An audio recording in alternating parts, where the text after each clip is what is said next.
copy that. Main Street now is, looks like it's going between 5th and Winston. Yeah, we're here with Captain Steve for Central Division. You've got some people here on Main Street. What's happening with those people right now?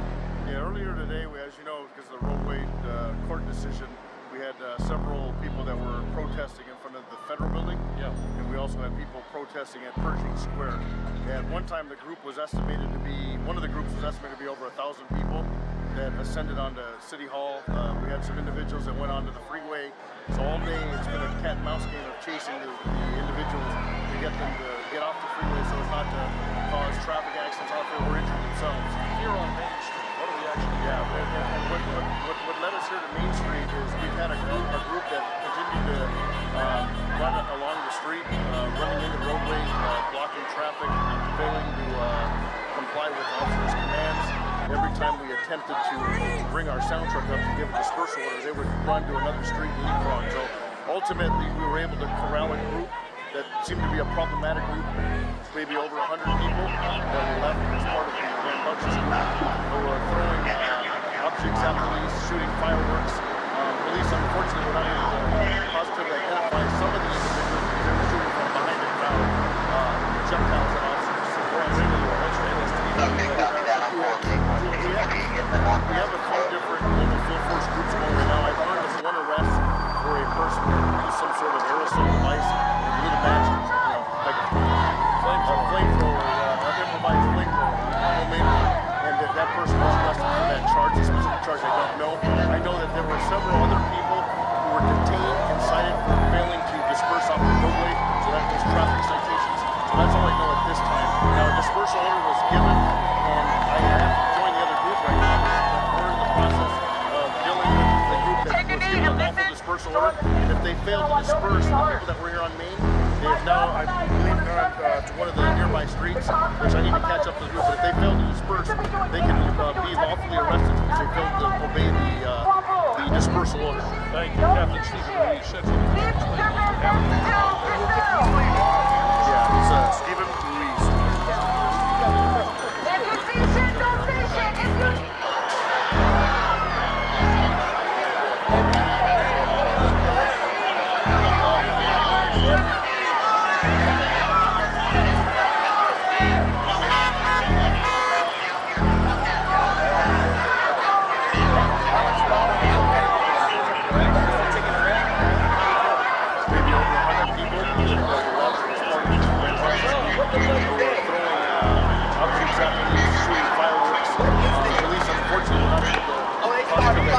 Some of the individuals they were shooting from behind the crowd, projectiles at officers. Were you able to arrest anybody?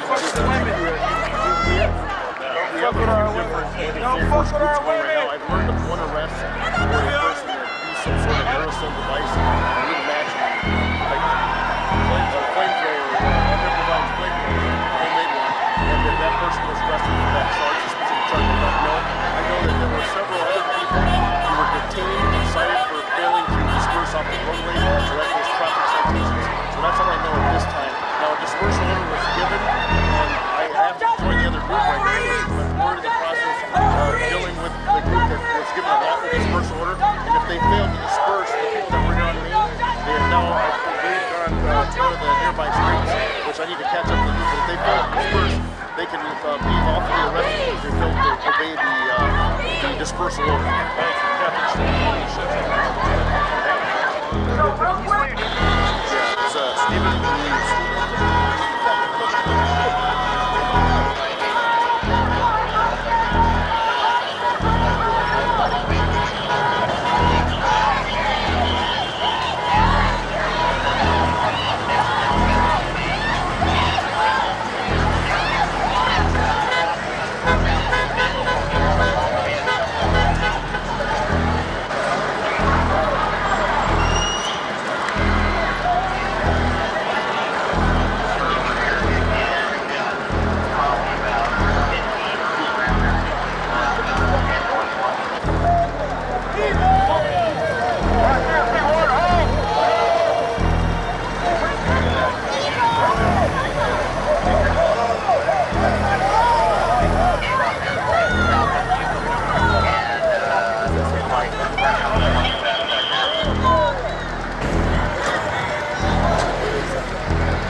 several people that were protesting in front of the federal building. Yeah. And we also had people protesting at Pershing Square. And one time the group was estimated to be, one of the groups was estimated to be over 1,000 people that ascended onto City Hall. We had some individuals that went onto the freeway. So all day it's been a cat and mouse game of chasing the individual to get them to get off the freeway so as not to cause traffic accidents out there or injure themselves. Here on Main Street, what do we actually Yeah, got?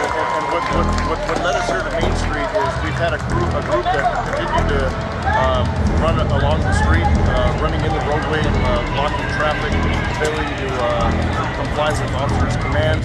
Every time we attempted to bring our sound truck up to give a dispersal order, they would run to another street and leapfrog. So ultimately, we were able to corral a group that seemed to be a problematic group, maybe over 100 people that were left as part of the rambunctious group who were throwing objects at police, shooting fireworks.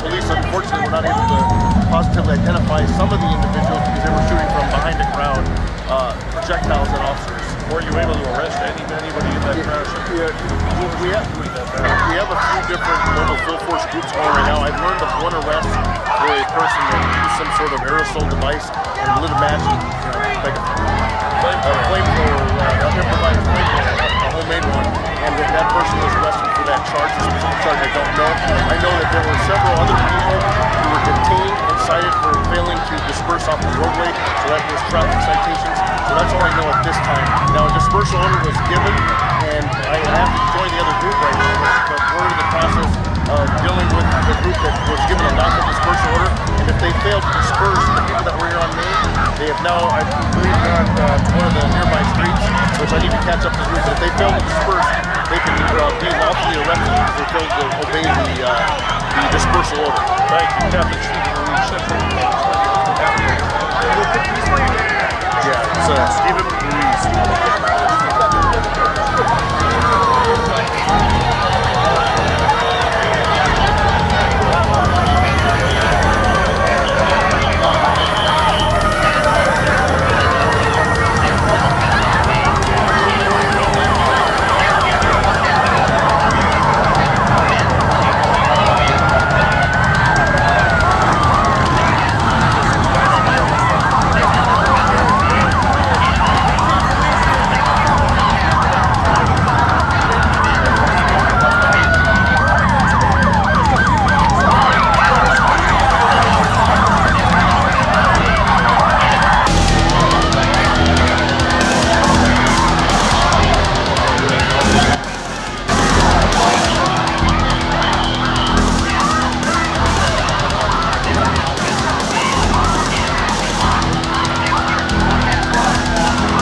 What's up, folks?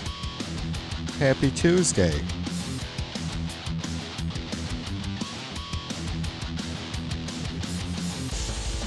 February 24th,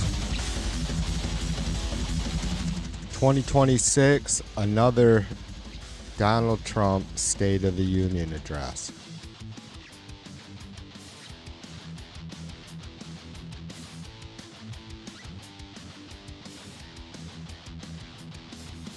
We are 251 days, 3 hours, and 57 minutes away from midterm elections. I hope you're registered to vote and you're getting other folks registered to vote.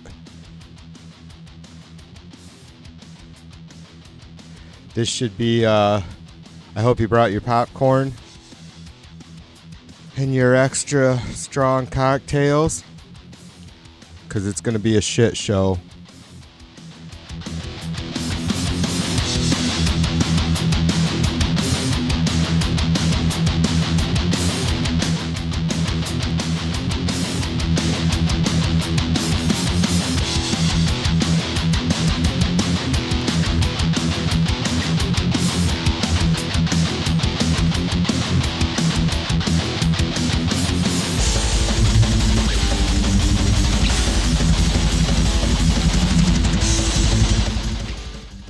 All right. I had to get a little bit of that out of me. Well, it's never going to always be out of me because I'm a fucking metalhead, yo. I hope I find you guys well.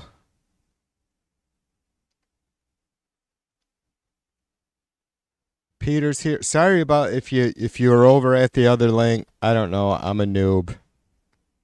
I've only been streaming for half a dozen years. I don't know what the fuck, why. I don't want to bore you guys with it, but for whatever reason, when I selected that stream and went to go live, it wanted to started a whole new one. Whatever. Here we are. You guys are here. That's what's important. Peter's here, and Human, and Steph, and Mac, and A Golf, and B, and Jim. What's up?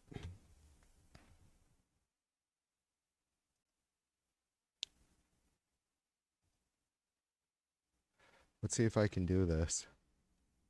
Maybe, overall success, right? The women's suffrage was a success. We can vote now. We, we have basic rights. I think that we still have a lot of work to do. I think the Congress. I thought that I would. I don't know if that's going to work. To represent more people. We have really given up on filing amendments to make our system more adaptable to where the world is going. All right. That was just a little bit too loud in my face.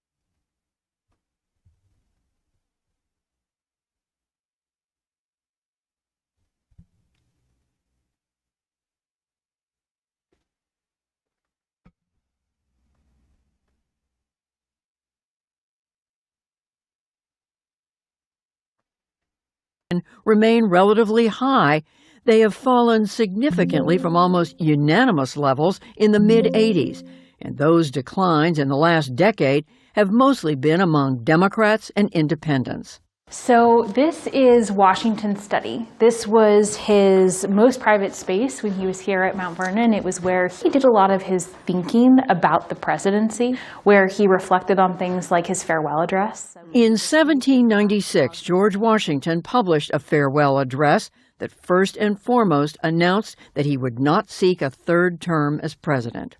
He believed it was essential that that first transition happen while he was alive and happen in an intentional way so it would be less chaotic, but also so that he was establishing a precedent that presidents didn't serve for life. There. The address also provided warnings to his fellow Americans for the future, cautioning against foreign entanglements, regionalism, and partisanship.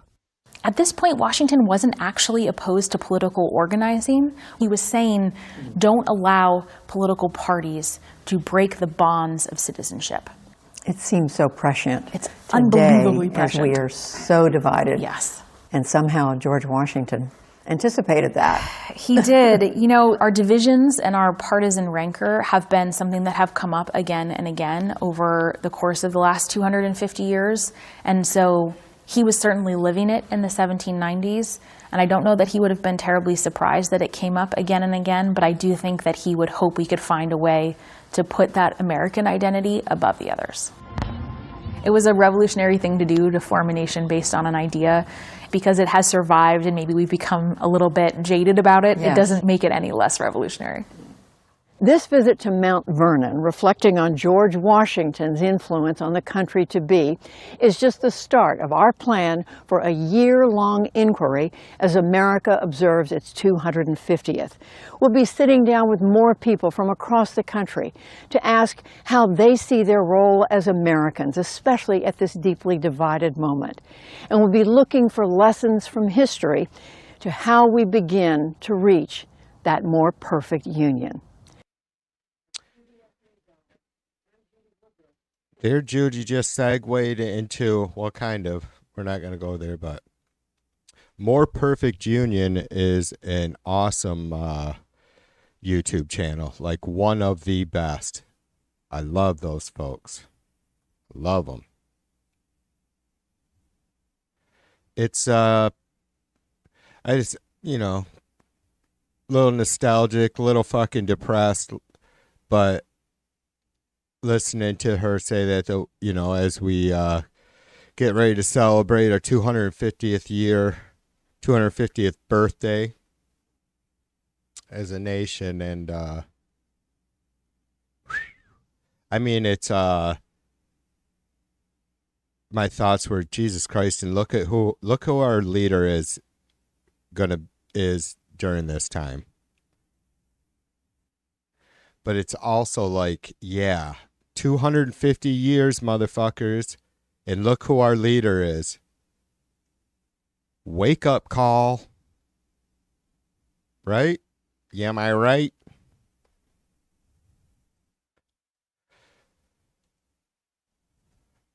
I didn't have, of course, I didn't have anything planned. I know that, by the way, that most of you probably know, the speech doesn't start for another 50 minutes. Starts at 9 p.m. East Coast time, but I figured I would yap for a little while, hopefully. Not feeling super yappy. The last time I seen you guys last night, I was cleaning a Black Russian out of my keyboard when I left, so that was fun. Where's Mary anyway? She's probably hiding now. But anyways, I appreciate you guys, everybody coming by and hanging out to watch this, whatever the, I don't want to be too overly dramatic and cynical. Can you be, though, with Trump? Oh, look at that. Did we have a bunch of fucking dickweeds fucking vote? Only 7 votes, and it's less folks think that he'll be impeached? Wow. 43% of you say yes. 57% say no. I'm shocked. I don't know if the House will impeach Trump without having a majority in the Senate. I suppose it's gonna be pretty fucking fluid thing. If it's a split in the Senate, where it's pretty much a 50-50 Senate, I think that the House Dems, assuming that they will have the majority in the House after November or January 6th, I think it's worthy. I can't recall, though. I hate that shit. I'm fucking sundowning, you guys. I know it's stupid. Maybe they need 60 votes to convict in the Senate. Regardless, I think at that point, hopefully there'll be some of the fucking spineless Republicans that'll be like, all right, I feel protected now by the fucking brave liberals. I'm going to go ahead and vote to remove Trump. I don't know, like I was thinking earlier today, I don't know if like that's John Roberts' issue. Like he's just like, fuck it. I'm not fucking making any sort of rulings at all that are going to get the fucking Trump cult fucking knocking on my door or following my wife and kids around, or seriously.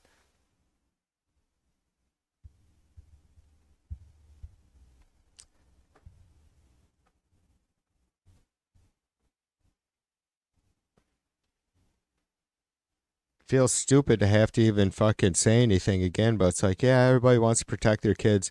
What are you fucking doing? You're the Chief Justice. You're afraid to fucking rule and fucking give support to the Constitution at a minimum.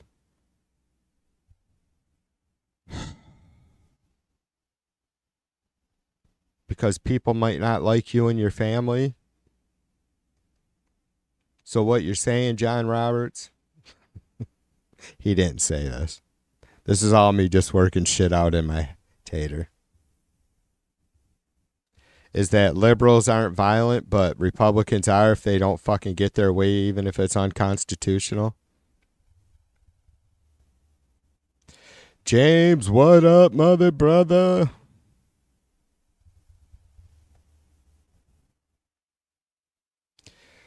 All right, you guys.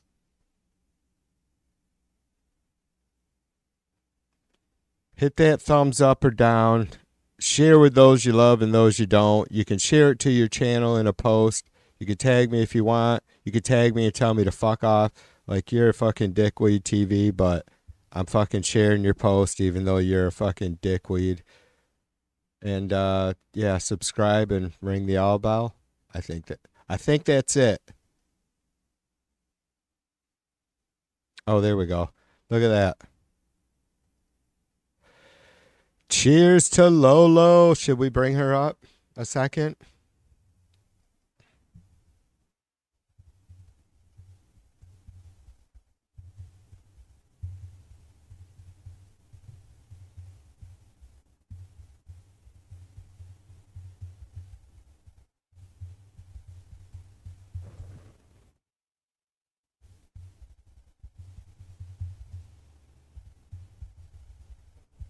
All right. Lolo is someone that she came by our stream, I don't know, a few weeks ago or whatever. So she streams like, 90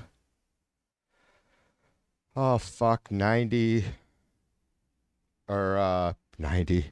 She streams a good, quite a few days a week and at night. Like she does long streams too. Like she fucking gets rolling at like 7 o'clock West Coast time, like 10 o'clock my time, and she streams Monday through Friday. It seems like I haven't been around there forever, but she just fucking goes through the shit, man, every fucking day. So I hope you guys will check her out. Hold on. Anyways, this morning she asked me if I was going to stream and if she could fucking restream us. And I'm like, of course. So they are over there at Lolo's, getting ready to watch the shit show along with us. So cheers to all the Lolo and her crew. It's good folks. I'll get you guys the link as soon as I can shut my fucking mouth and get her up on screen here. Hang on.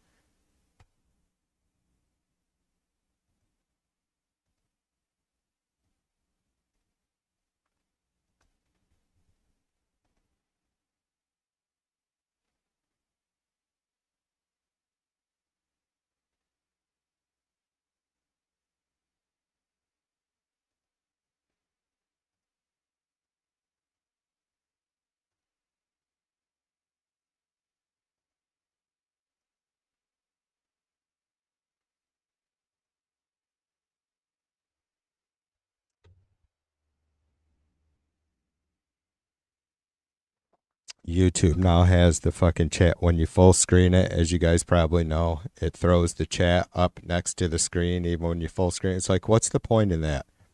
That's why you full screen it, is to get rid of the chat. Not that I'm trying to get rid of Lolo's chatters. I'm just saying. Okay, but I don't hear.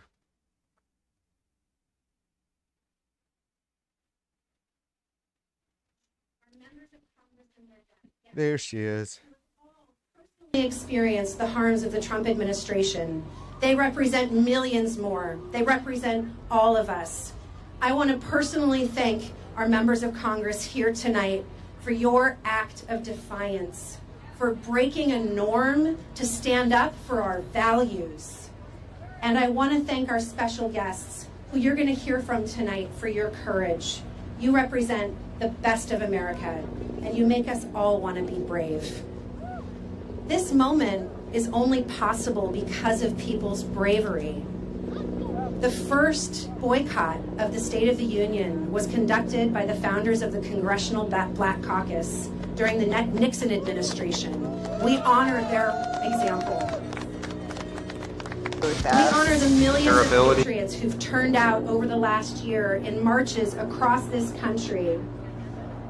And we honor every person who's showed up, who's risked something, who's cared for a neighbor, even when it was safer to do nothing. That courage led the way to this moment, but we have to make sure that the road doesn't stop here.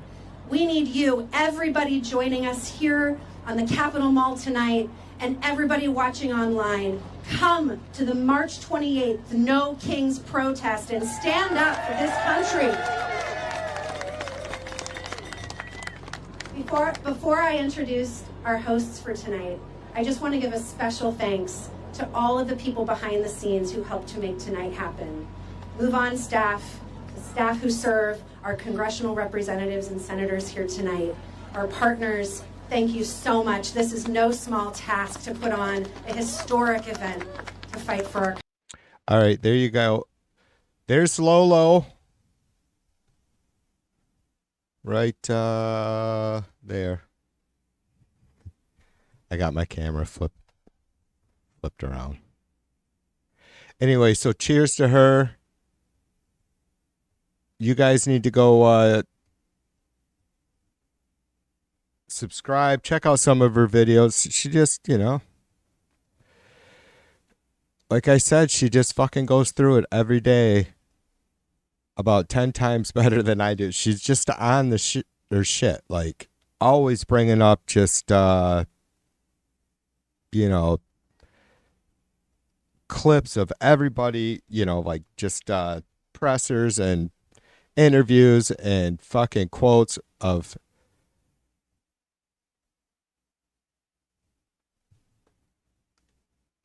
all these fucking excuse me, people that are involved with all the bullshit we're dealing with, the Trump elite, the Trump cabal, the Trump cult cabal, because that's what it is. Like, I'm not a fucking QAnon person, maybe that's obvious. Trump is the motherfucker that they were talking about, if there is that, right? Like, he is the elite fucking child raper that these motherfuckers were tripping about. Not fucking baby eating liberals. I don't know. I don't know about you guys. Like, I'm picky about my pizza. I don't like pineapple on it. I'd probably do anchovies. I'd probably do anchovies before pineapple. I don't know about baby on my sausage or on my pizza. That was my... Oh my God. All right, I'll stop. This is what happens. I blame Trump.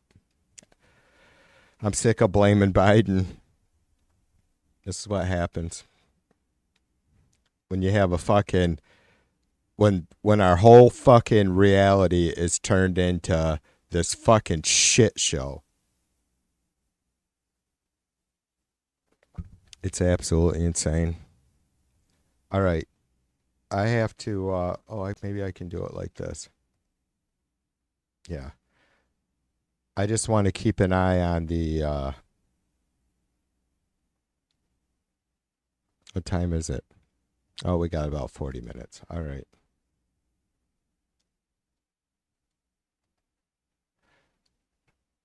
I wish Lolo would. There's Lolo. All right, let's listen. I'm going to give you guys Lolo, but she was running some clips or something, but. That is really a beautiful community of people that will, feel the same way that you do in many respects about this fucking place that we're in. But again, I'm just not going to be offended if people are just like, I need to back out of this. I can't do it. I respect that. And I respect the members who are boycotting tonight. I really do. I think it is a great symbol of, saying no more. We're not going to sit here and act like this is normal. So I really understand that.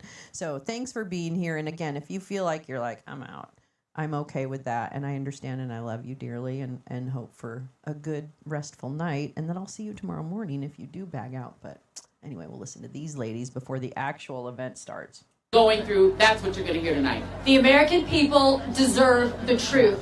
They do not need more lies from this regime. So tonight you are going to hear people that have been impacted directly by the bullshit of this administration. Amen.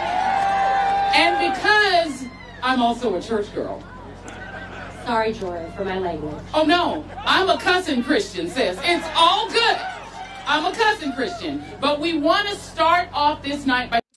I'll be right back, folks. I'll leave you with Lolo for a minute. Christian nationalism, which not only threatens our freedom, but also threatens a very important faith throughout this world. Christianity is not what you have been sold by Project 2025. So right now, to do our invocation, meaning we're going to invoke the spirit of freedom, liberty, and justice. Please put your hands together for the Reverend Paul Brandeis Rauschenbusch.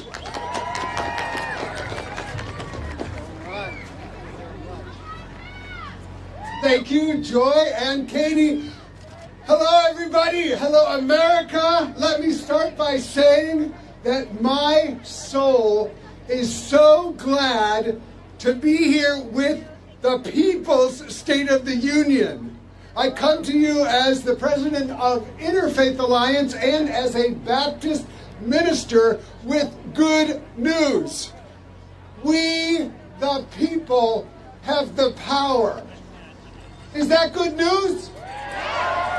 All across America, people of diverse faiths and beliefs are showing up, are speaking out, and are proving that love for our neighbors and commitment to our democracy will prevail against the cruelty, immorality, and authoritarianism of this administration.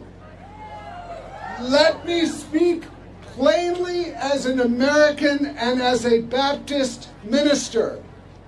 The Trump administration is the most hostile to religious freedom in generations. They attack any religious leader or community not in lockstep with their political agenda. The White House, the Pentagon, the Department of Justice, and ICE have weaponized religion for their white Christian nationalist crusade, which attempts to define who is a true American, conveniently made in their own image, and relegate all the rest of us to second-class status. While President Lincoln famously prayed to be on God's side, Trump instead blasphemously boasts that God is in fact on his side. In Trump's mind, God is little more than a divine mascot for his political team. But enough about that unpopular man.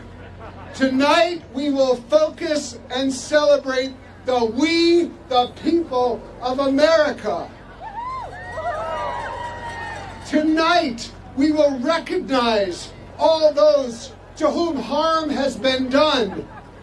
But we will also give thanks for the brave witness of the faith and community leaders in Minnesota, in Chicago. Josh, welcome to the stream, brother. Good to see you. Large and small, everywhere across America, who are standing up against the abuse and inhumanity of ICE. Random roulette in the house. What up, mother brother?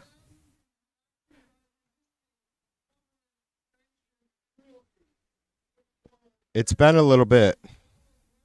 You always fucking hiding up there, dude. Are you like still hibernating or what's going on? I know shit sucks, but it don't suck that much worse than it does here in Michigan. Well, maybe a little bit. All right, whatever. It probably really fucking sucks up there where you're at. Just saying. You know what I mean? If I'm going to be cold in Canada, it's going to be in some place that has something going on like Ontario or whatever.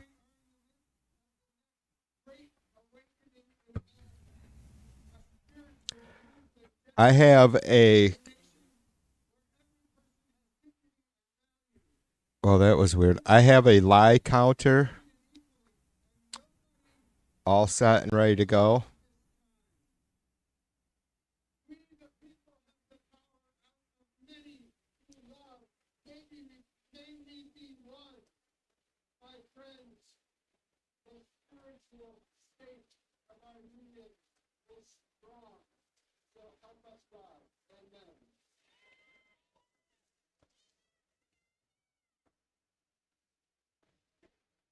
There we go. You can see I have a bullshit counter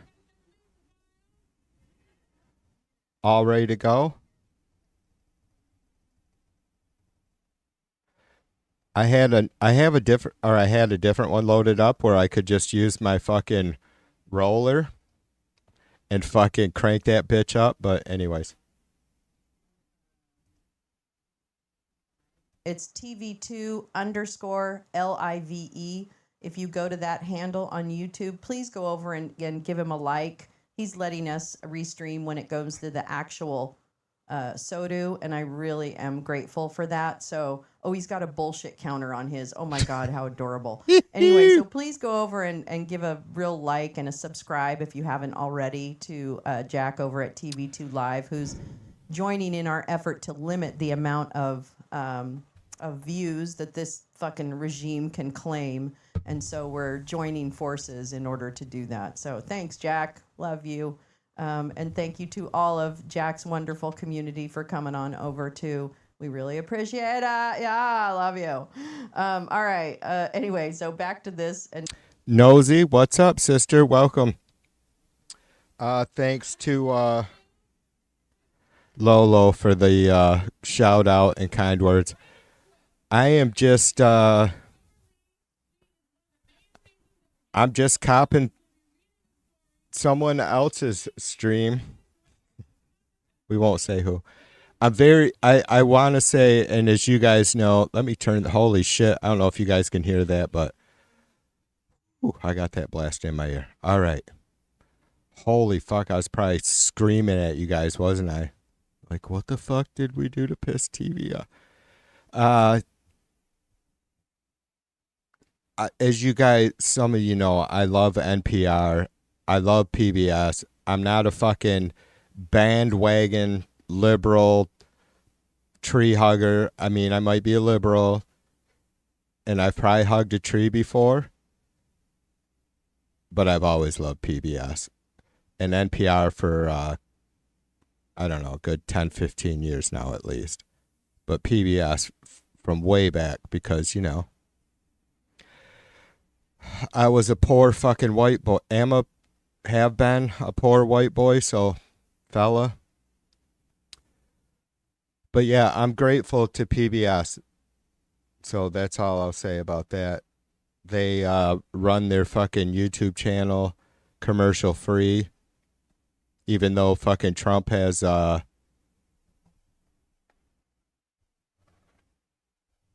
cut their fucking funding and whatever. God damn it, TV, don't get me started.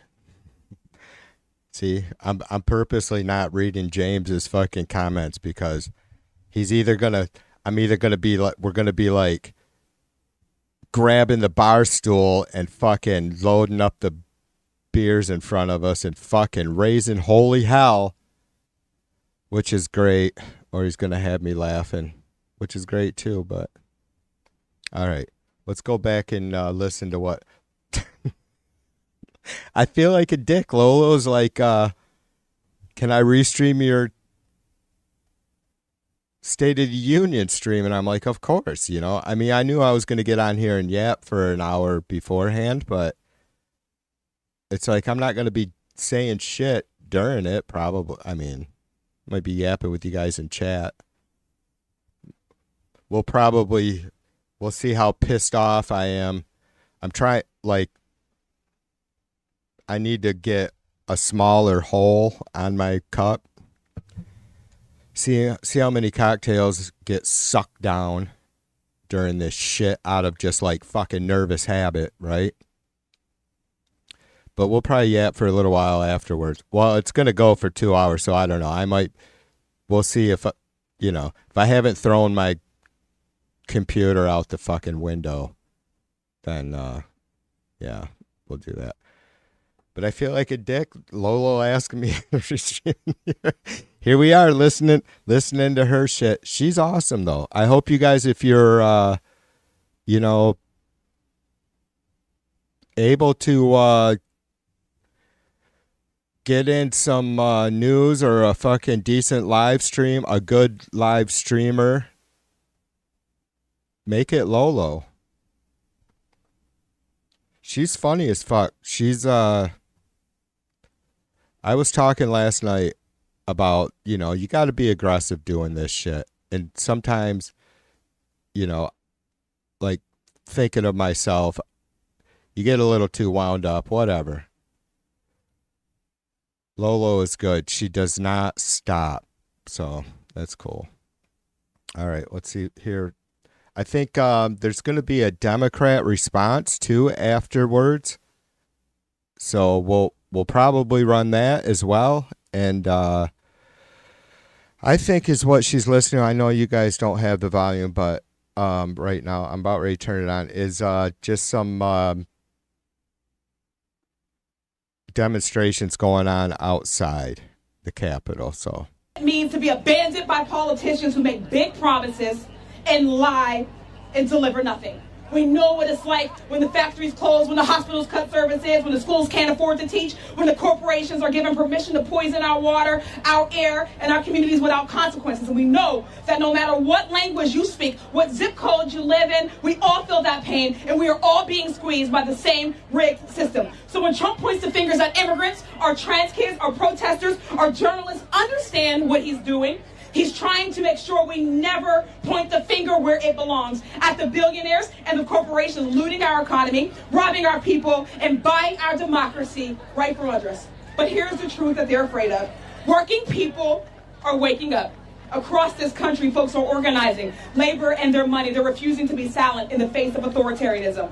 But we know fear is their weapon, but solidarity is our power. So tonight, while Trump paints his fantasy version of America, we're grounded in America, in reality, and we're building something better. In America, where we have Medicare for all, every job that pays a living wage, where no one fears being ripped away from their family. That is the America we're fighting for. And later tonight, I'll be delivering the Working Families Party response to the State of the Union, laying out exactly what it will take to build an economy and a democracy that works for all of us, not just the working few. So I'm asking you to stay engaged, stay fired up, and tune in tonight, because this is about building a movement that is big enough to defeat authoritarianism, to stand up to corporate power, and rooted in a simple belief that when working people come together across race, across geography, and across whatever lines they try to divide.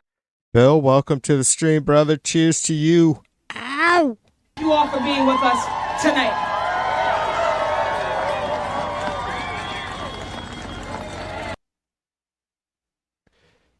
Adriana and Bama, what's up, ladies? Welcome to the stream. I appreciate all you guys coming by. I was hoping it would be a nice, busy chat. Fucking let it unload. Let it flow. This family have relied on the Affordable Care Act marketplace for their insurance. But let me be clear, because of Republicans and Donald Trump's big bullshit bill, Now Steve has to decide what he's going to cut to be able to afford health care for his child. Senator Ruben Gallego.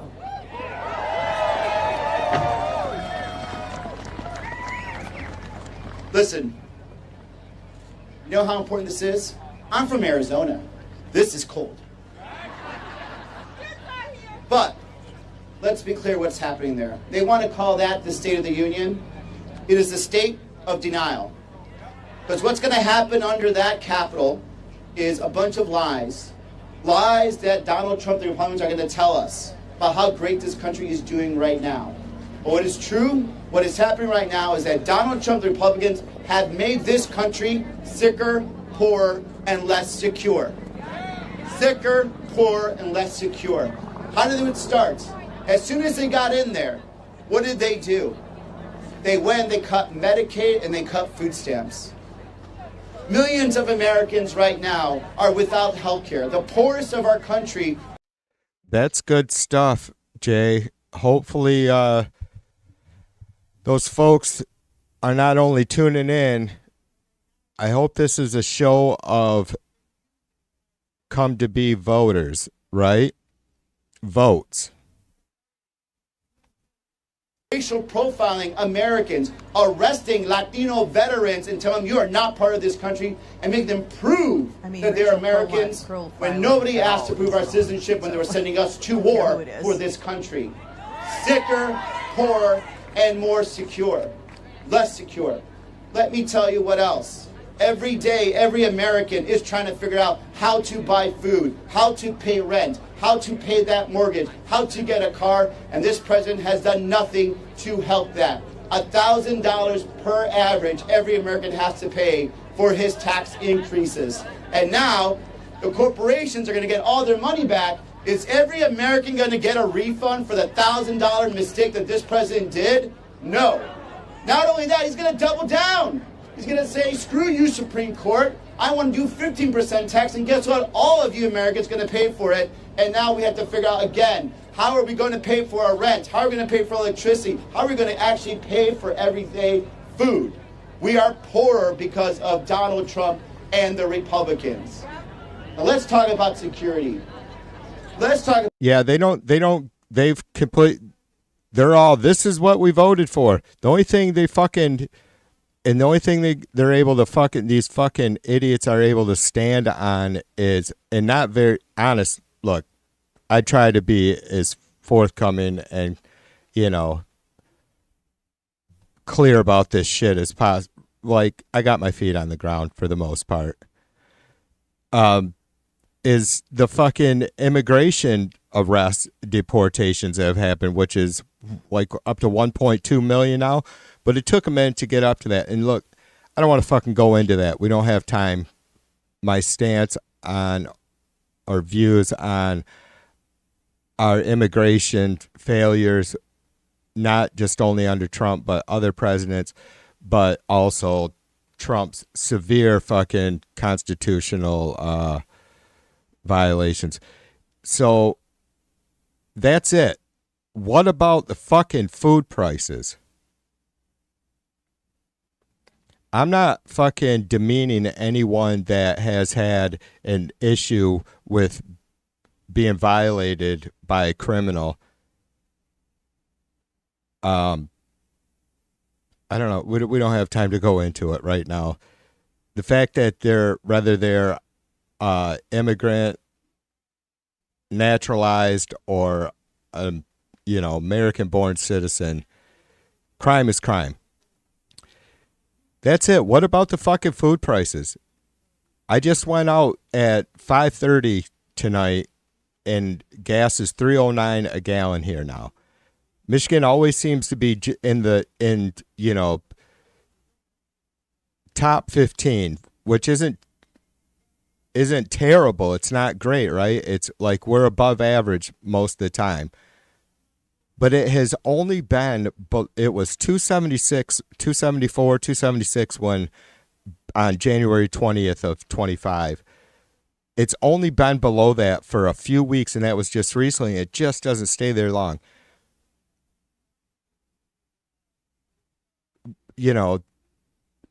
nobody knows what the fuck jobs numbers are, but unemployment is up. Is, you know, not saying it's racing up, but it's up. Biden's last 12 months in office, the Dow saw 11,000 point gain. That's, well, what is it? I don't know, 900 some points a month on average. Trump's last fucking 14 months has seen less than a 6,000 point gain. I don't give a shit. The Dow doesn't. I only bring that shit up because when it's convenient, folks like to lean on it for whether it's down or up. It's not reflective of what Americans are everyday Americans are dealing with, obviously. But for those who think it is, the fucking growth is stifled. It's stunted. It takes time for that shit to slow down, and it's slowing down. Jesus Christ, what else? Just tens of millions of Americans without health care, tens of millions of folks, many children, all poverty level or, you know, income, with less food to eat. Jesus Christ, you know, just gutting every fucking foundational institution we have. I don't even know how I got fucking started on that shit other than the Trumpers fucking saying this is what they fucking voted for. This is what they voted for. I tell you, I said it. I haven't fucking beat the dead horse, you guys, and I assume most of you feel this way too. It's like, if we don't fucking get it right, I don't know what to say. This time, if we don't get it, really have a fucking hard win. Look, it'd be great to take the Senate. I don't know, but we really better have a huge fucking majority in the House after November, right? And then we better, and then obviously 2028, there needs, I guess it doesn't matter if it's close. It needs to be one. If that doesn't happen, it's impossible to, you know, we can say, well, it's because there was too many people who you can get to agree on one issue or another, whether it's leaning conservative or, you know, Democrat. But if they don't go out and vote, it doesn't fucking matter. And it won't fucking matter if we can point to them and say, you didn't get off your couch this time. We don't know that it's got to be fucking better than, anything's got to be better than under Trump. It has to be, right? We've elected this type of shit show. Trump won't be elected for a third term. I'm not concerned about that at all. I'm not even that concerned about what the final outcome will be if he tries to fucking stop the elections or does anything in that regard. It's going to be ugly. It's going to be really, really sad, disgusting, heartbreaking, bloody. But we're not, America isn't going to have that shit, right? It just sucks this is where we're at. I hope it doesn't have, I hope, and we still, and it's a year in, you know, I have the Trumpers fucking telling me that shit all the time. You got 3 years to go, TV about whining. Motherfucker, you have no idea. And you guys have heard me say, move the fuck over, bitch, because I'm going to fucking sit in this fucking canoe and paddle up shit creek right next to as many of you Trumpers as I can. Because we're all going up shit creek, you dumbasses. All right. There was my state of delusion rant. For fuck's sake, you guys. What do we got? What do we got on the poll? I asked, will Trump be impeached in January? That's assuming that the House takes the, and I know there's a lot of factors going into it beyond that, but whatever. 31 folks voted. 58% of you say yes. 42% say no. We're going to leave that poll up for a while. That on day one, he would bring down the costs. But instead, ever since he was sworn in, we've seen prices and costs go up on the American people, even as he refuses to extend tax cuts, tax credits that help people afford their health care. We have a president who seeks not to build a more perfect union, but one who wants to tear it down. And a president who said he would stop wars, but instead is responsible for war crimes and, as we speak, is threatening wars. We need to stop him. We are gathered here because we know that we cannot pretend that any of this is normal, and that we will not and must not pretend that this is business as usual. We must get in the way of Donald Trump's march toward fascism. We cannot take our country down that road. And what Donald Trump wants to do is what we know all bullies do, all dictators do. He wants to intimidate all of us. He wants us to sit obediently and quietly while he lies and lies and lies to the American people. Tom, hey, Lolo, I don't see on Bingo where he mentions pulling the hospital ship out of maintenance yard 5 months early, Rusty, to send to Greenland, even though they said they don't want it or need it. It's because that wouldn't fit in a square, Tom. In other words, he wants us to shut up and sit down. So I have a question for all of you patriots. Are you going to shut up? Hell no.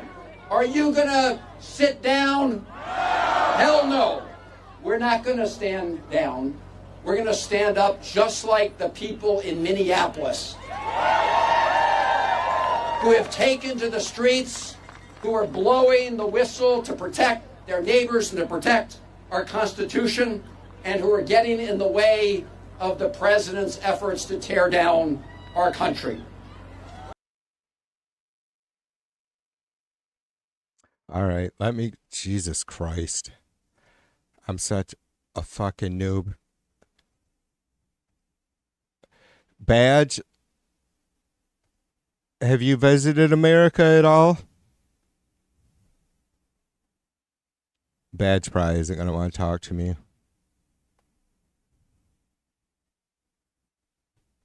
We got like 10 minutes, Badge. Can you yap at TV a second? Badge, it's really, you need a new translator, honey. Badge says, Dem won't win midterm.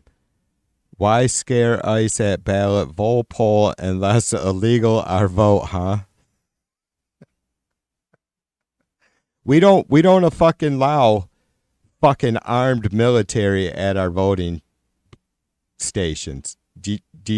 I don't want to, I normally wouldn't be so impatient, but we don't have time for fucking stupid fucking shit.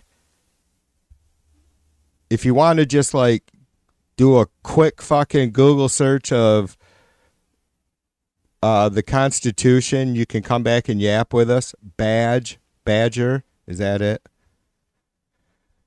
For fuck's sake, dude, really? That's what you're coming in with, is that we shouldn't be I don't even think anybody said a fucking thing yet tonight about armed guards, feds at polling stations. You know what I mean? But since you brought it up, we'll just go ahead and let you know it's unconstitutional. I'm not sure if you understand what that is. Badger says, so what was Black Panther Antifa's, huh, asshole?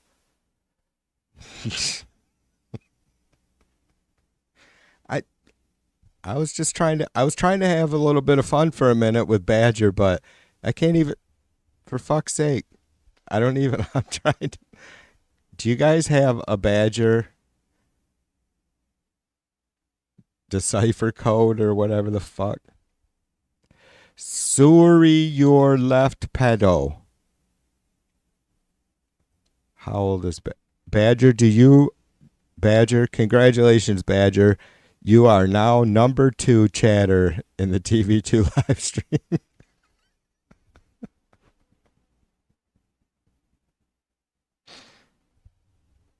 That's funny. Badger, your purple crown is absolutely fucking gorgeous. Pumpkin.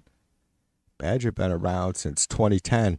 You been fucking getting down like this for 16 years on YouTube? You're a fucking trooper.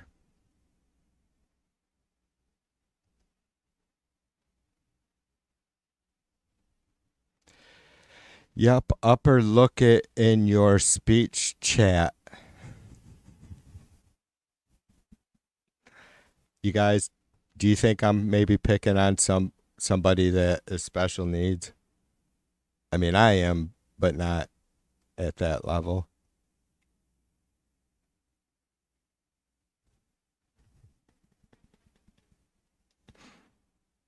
It does.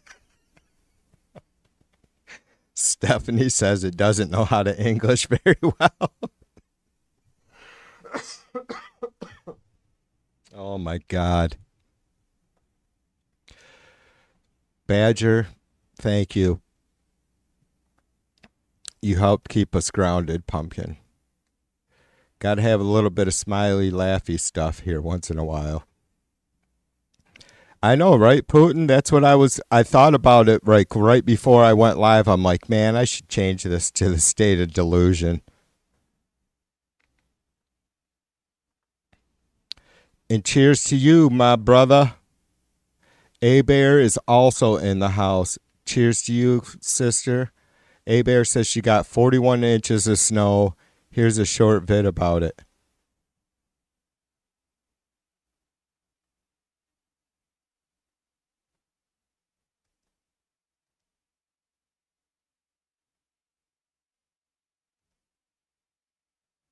Holy shit, Ski. Hey, Bear, I'm still telling you. Yeah, I know that's like, it's not often you get that.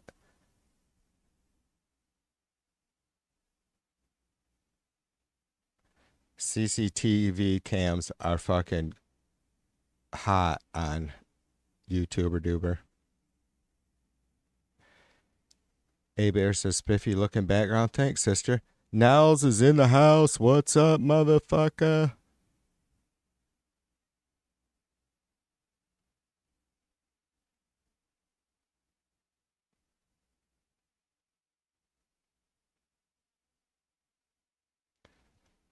I think it was actually Putin I seen say that it suggested it could go for 2 hours or something like that. And then I seen PBS and some other folks say that it's expected to go for 2 hours. I seen one chud say that they think Trump will be pretty mellow and laid back, and I don't see that. There's no fucking way.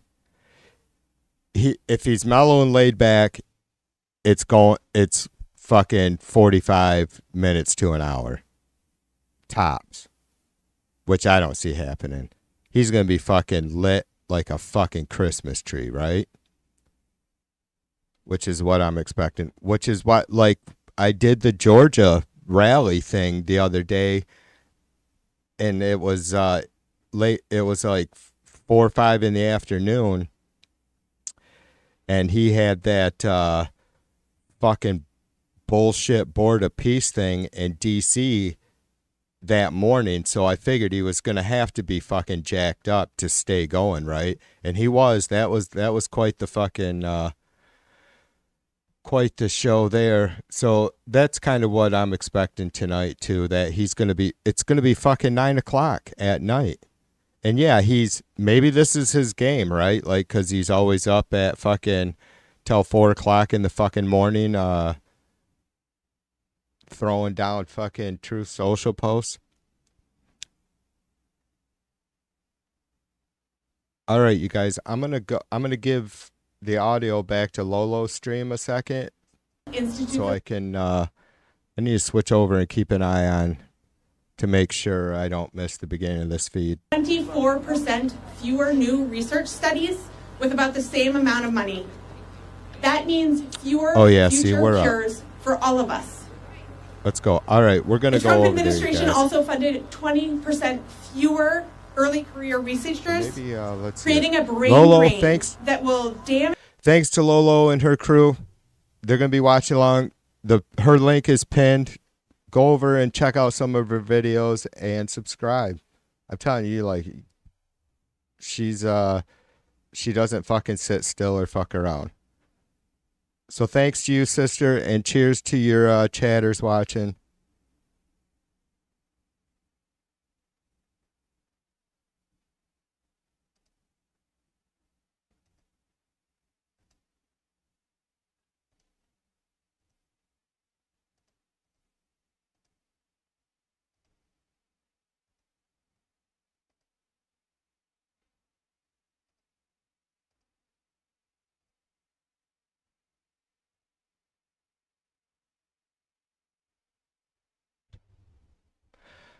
All right, I'll switch over to a full screen as soon as Dick shit walks in.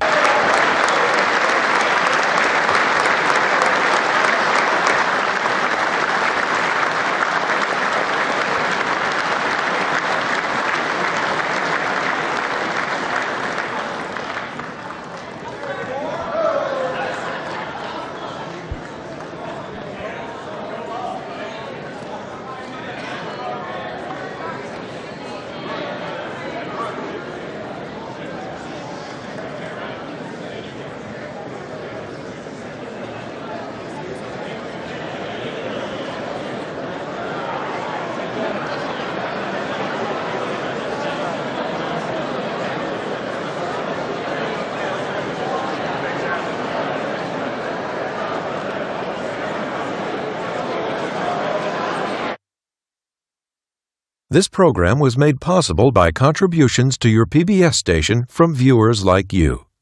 Thank you.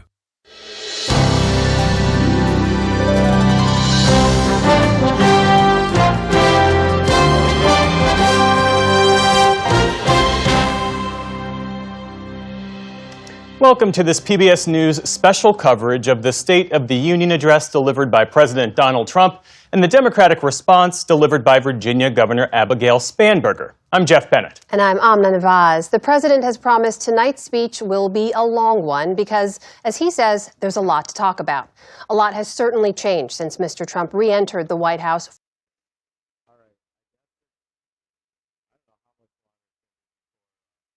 I don't know how much longer it's going to be before fucking Trump walks in there, I guess. I don't know. Anyways. We'll listen along. I wasn't expecting that fucking news hour intro, but shout out to Jeff and Amna, who I love. Ow! Well, on the other side of the aisle, many Democrats are skipping the speech entirely. And for the millions of Americans watching at home, there are some growing concerns. The latest poll from PBS News, NPR, and Marist finds that 6 in 10 people say the country is worse off than a year ago. The president will tonight have an opportunity to hit the reset button as he delivers this first State of the Union address of his second term, live from Capitol Hill, where our team is standing by.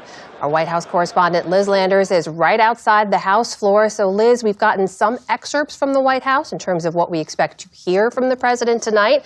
What's the message the White House wants to deliver? That's right, Amna. Within the last few minutes, we've started to get some excerpts from the president's speech. And largely what we're seeing right now are more of those messages about the economy, focused on cost of living in particular, and what President Trump and this administration has tried to do so far to bring down costs on things like prescription drugs. He's going to talk about the inflated prescription drug prices that he has worked on through this most favored nations policy to bring down some of those drug prices on everything from GLP-1 GLP-1s to in vitro fertilization medications. He's also going to talk about some of the Wall Street buy-ups that he has tried to ban of single-family homes. He's also going to call on Democrats directly to fund the Department of Homeland Security. Our viewers may remember that we're in a partial shutdown right now with the Department of Homeland Security's funding on pause as Democrats try to get some negotiating on some of the ICE tactics that we've seen used across the country. The president is going to call directly on Democrats shortly here in the chamber to fund border security and the department. And he is going to end on a note talking and hearkening back to the fact that this is America's 250th anniversary, saying that the revolution that began in 1776 has not ended and it still continues. Amna. Let's turn now to our congressional correspondent, Lisa Desjardins, who is inside the House chamber. Lisa, what are you seeing and hearing there? We just saw members of the cabinet. We saw the White House Chief of Staff, Susie Wiles, make her way in. We should point out to our viewers that you have a choice spot there in the gallery just atop the rostrum from where the president will be speaking tonight. What are you seeing? It is an incredible privilege, and I have never seen a State of the Union look quite like this. It's a tale of two political parties. Before me, I see Republicans, many women wearing red, eager, enthusiastic for their president. On the other side, Democrats, more somber and solemn, and many empty seats, as we can see, dozens of Democrats are boycotting. Also, the U.S. Supreme Court, just 4 of the 9 members are here tonight. Not the entire court, not even the majority of the court is here. To my left, in the First Lady's box, I can see that the entire Trump family, the Trump 5 children, are in the front row sitting next to Melania Trump. She received a big round of applause when she came in. But many other guests in the galleries here are going to be notable. Also to my left, several Epstein survivors wearing butterfly pins, wondering if the president will address them and the need that they see for more release of the Epstein files. What I don't see yet, guys, is the U.S. hockey team, the gold-winning hockey team, not in the chamber yet. My understanding is they will enter during the speech and leave during the speech. They are not seated. All right, our thanks to Lisa and Liz. Well, with us at the table here all evening, and it could be a long evening, even longer than last year perhaps, are Amy Walter of the Cook Political Report, Republican strategist Kevin Madden, Democratic strategist Faz Shakir, and Tiffany Smiley, former Republican Senate candidate in Washington State. And Tiffany, we'll start with you. The president comes into tonight's speech objectively weakened. He's got the Supreme Court setback on tariffs. He's got his slumping approval numbers. You've got warning signs for Republicans in the midterms.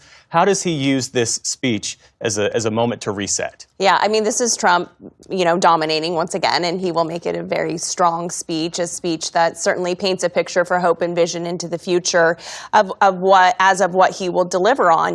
This summer he passed the historic No Tax on Tips Act. That is huge for the American people. No tax on tips, no tax on overtime, increased child credit tax, amongst other things that are in there. And the American people will start to feel that in the coming months as they file their taxes and they start to see more money coming back into their pockets. They see gas prices coming down.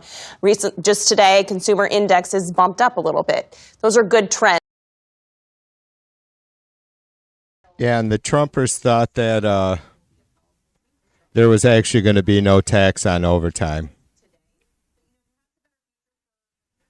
Here we go. The President of the United States.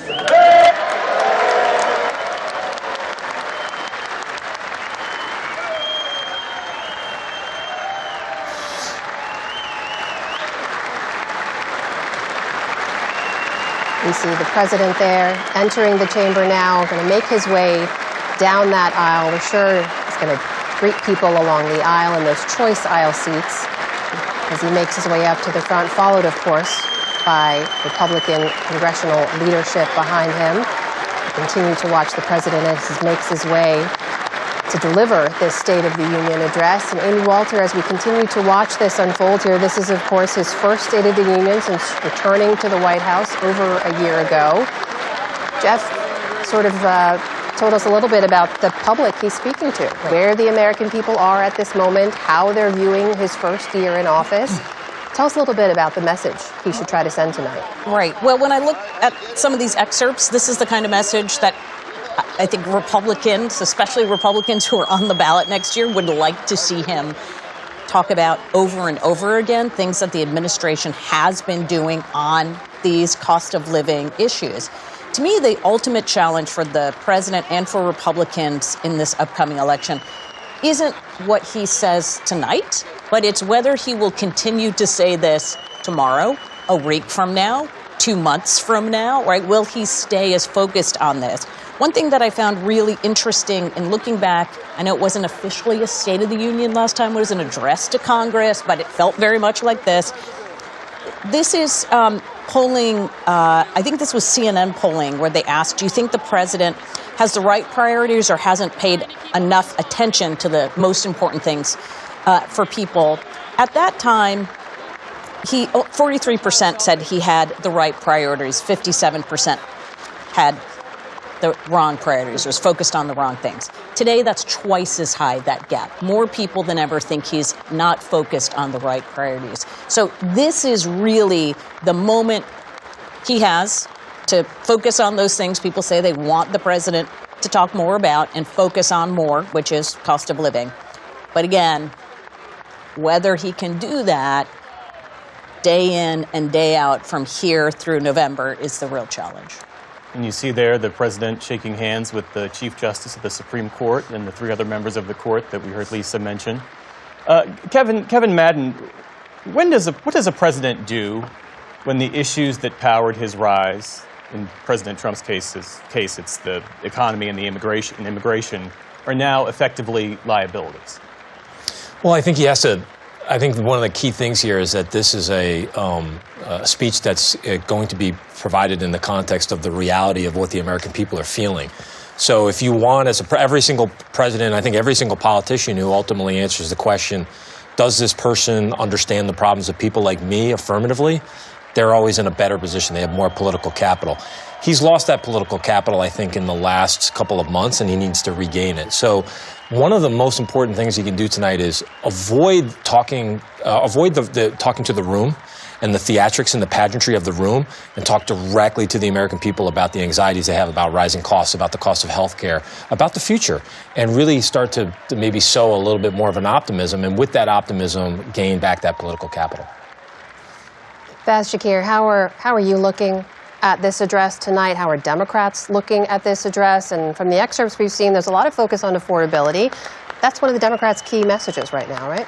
Yeah, I mean, reality bites, to jump off Kevin's point that this is a president who's acted on behalf of the oligarchy, and he'll have a hard time trying to convince people otherwise, but he's going to try to do it in this speech. He's suddenly return to his populist roots and suggest that he cares about the working class, but the whole last year of tax cuts, looking out for AI, data center development. This is a president, when Amy talks about the prioritizations, he has indicated for the better part of a year that the priorities have been generally on the wealthy class, the well-connected class. His relationship with the billionaires has never been better. His actions on their behest, whether you look at the SEC, the FTC, all of his administration actions has been for them. He's lost the country on what he's trying to do on immigration. He's made choices budget-wise to spend money on things that people just disagree with. So he's going to have a hard time trying to reconcile the fact that he's been a president for a year, and the reality and the proof is in the pudding, and people don't like it. Amy, you were emphasizing the importance of message discipline, which we've not yet seen from President Trump. What do you expect from this speech? Is this going to be a rally speech or a governing speech? Members of Congress have the high privilege. That is an excellent question. It's usually a combination of both. Of the United States. Let's listen in here.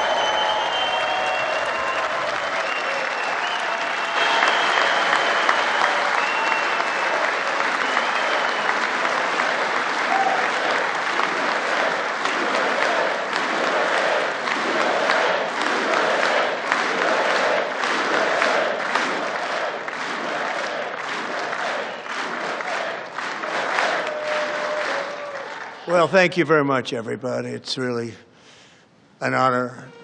Speaker Johnson, Vice President Vance, First Lady of the United States.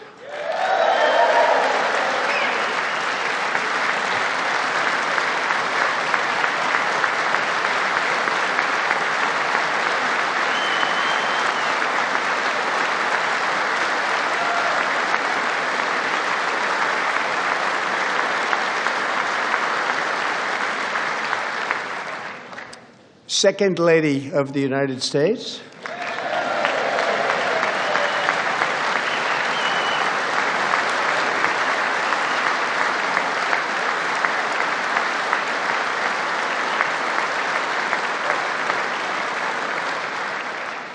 members of Congress, and my fellow Americans.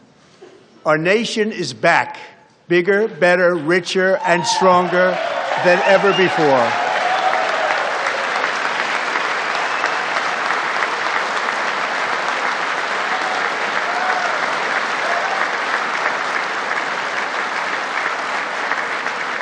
Less than 5 months from now, our country will celebrate an epic milestone in American history, the 250th anniversary of our glorious American independence. This July 4th, we will mark 2.5 centuries of liberty and triumph, progress and freedom in the most incredible and exceptional nation ever to exist on the face of the earth. And you've seen nothing yet. We're going to do better and better and better. This is the golden age of America.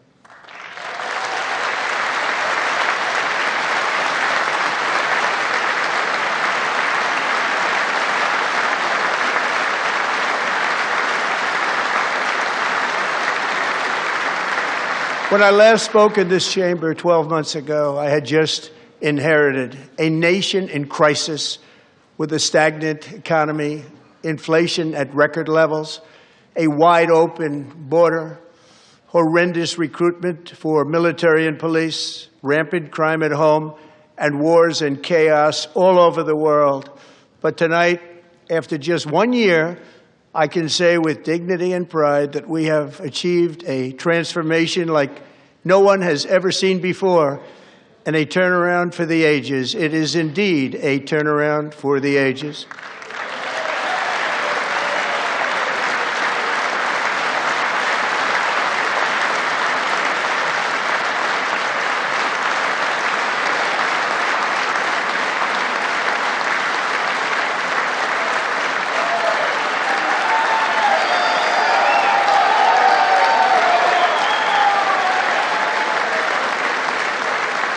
And we will never go back to where we were just a very short time ago. We're not going back.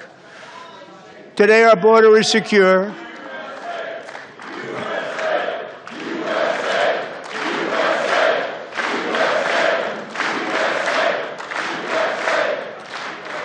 Thank you. Today, our border is secure. Our spirit is restored. Inflation is plummeting. Incomes are rising fast. The roaring economy is roaring like never before, and our enemies are scared, our military and police are stacked, and America is respected again, perhaps like never before.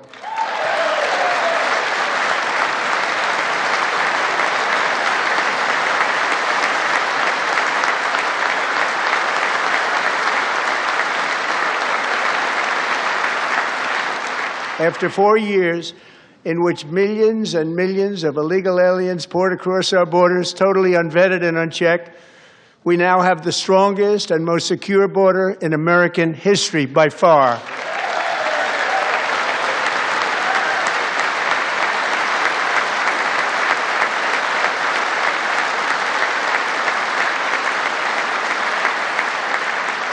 In the past 9 months, 0 illegal aliens have been admitted to the United States.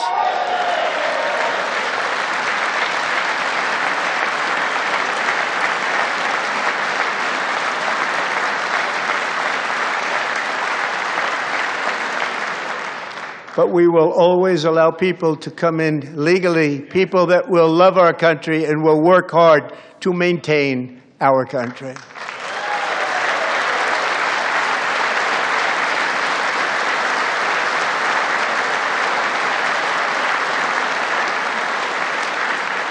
The flow of deadly fentanyl across our border is down by a record 56% in 1 year.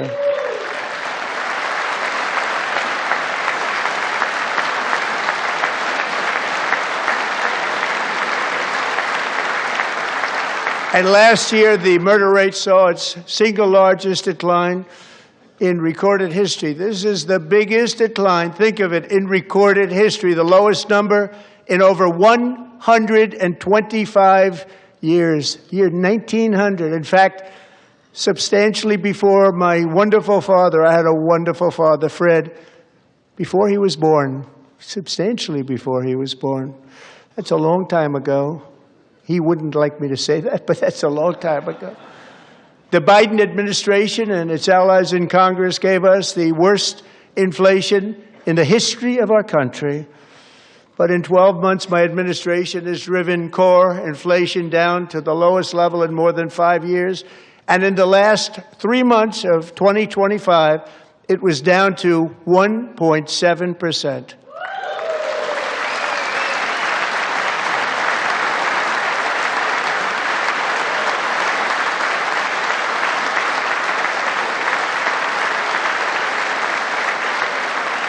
Gasoline, which reached a peak of over $6 a gallon in some states under my predecessor, it was quite honestly a disaster, is now below $2.30 a gallon in most states, and in some places $1.99 a gallon. And when I visited the great state of Iowa just a few weeks ago, I even saw $1.85 a gallon for gasoline.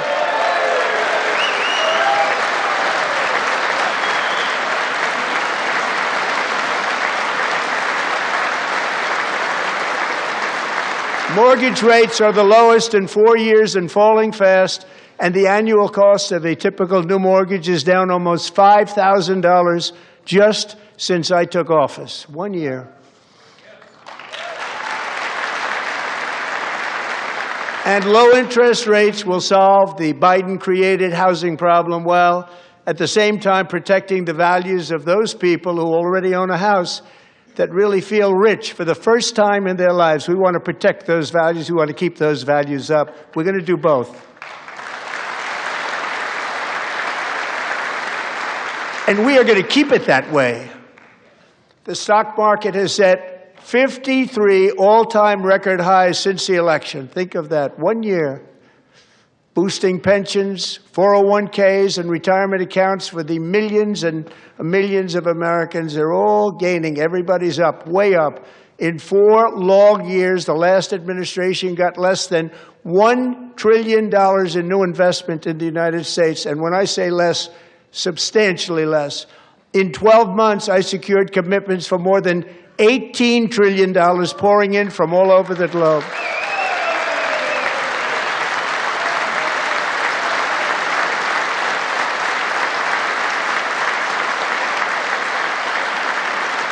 Think of it, much less than $1 trillion for 4 years versus much more than $18 trillion for 1 year. What a difference a president makes.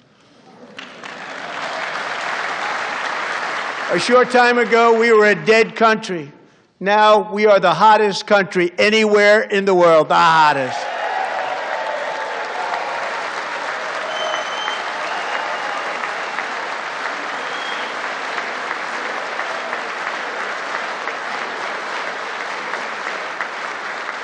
As thousands of new businesses are forming and factories, plants, and laboratories are being built, we have added 70,000 new construction jobs in just a very short period of time. It's getting bigger and bigger and stronger.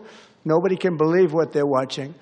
American oil production is up by more than 600,000 barrels a day, and we just received from our new friend and partner, Venezuela, more than 80 million barrels of oil.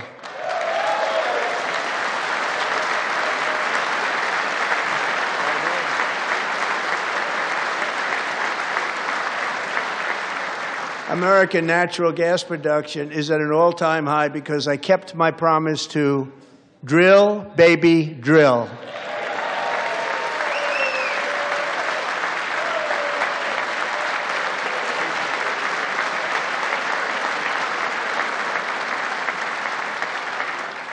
More Americans are working today than at any time in the history of our country. Think about that. Any time in the history of our country, more working today, and 100% of all jobs created under my administration have been in the private sector.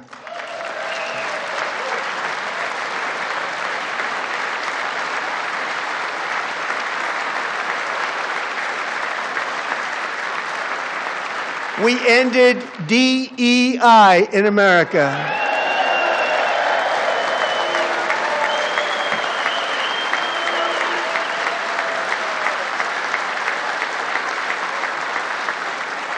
We cut a record number of job-killing regulations, and in 1 year we have lifted 2.4 million Americans, a record, off of food stamps.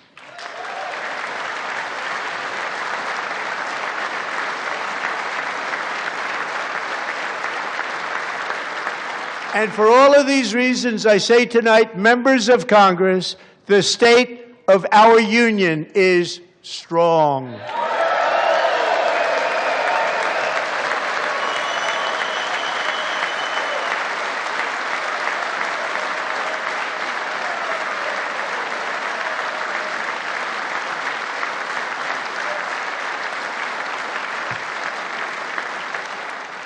Our country is winning again. In fact, we're winning so much that we really don't know what to do about it. People are asking me, please, please, please, Mr. President, we're winning too much. We can't take it anymore. We're not used to winning in our country. Until you came along, we're just always losing, but now we're winning too much. And I say, no, no, no, you're going to win again. You're going to win big. You're going to win bigger than ever. And to prove that point, here with us tonight is a group of winners who just made the entire nation proud. The men's gold medal Olympic hockey team. Come on in.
Go ahead.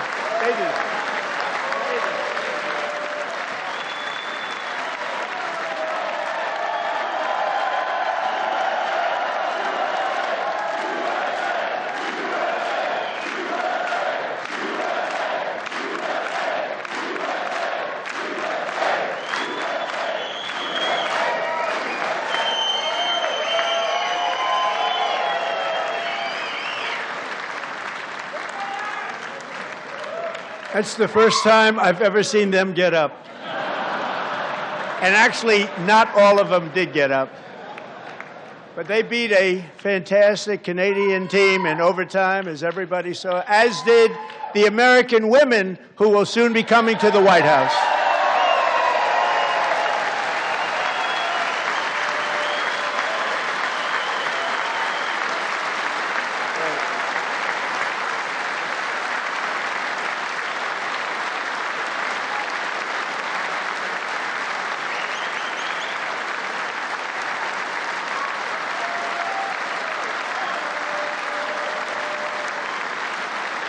My mind, Canada is the winner of that gold medal. God. They were in the Oval Office before, and I just want to say a second very big congratulations to Team USA. But I have to say that, and I told them this, and we took a vote of the team. I said, anybody votes no, I'm not doing it. Anything. So they stood there, and they weren't about to say no, because I've never seen a goaltender play as well as goalie Connor Hellebuyck.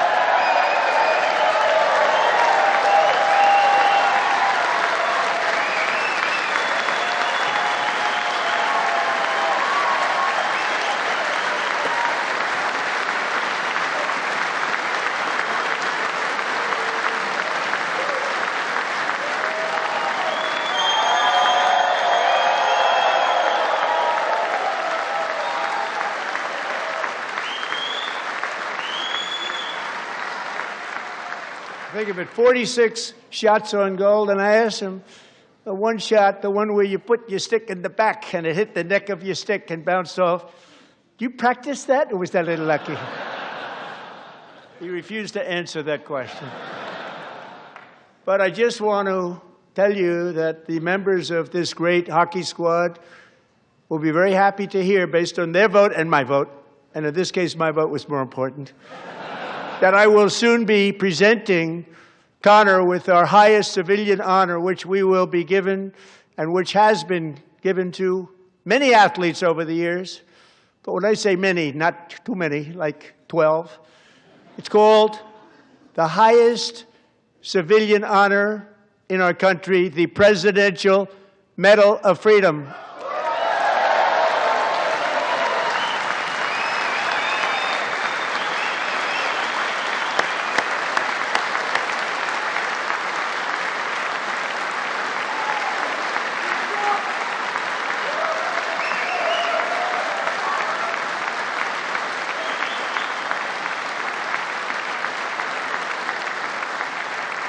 Great athletes have gotten that, very great, the best, and I thought he deserved it. And I did take a vote, every single one of them. I said, I'm not giving it if anybody goes no, and every single one of them rapidly put up their hand.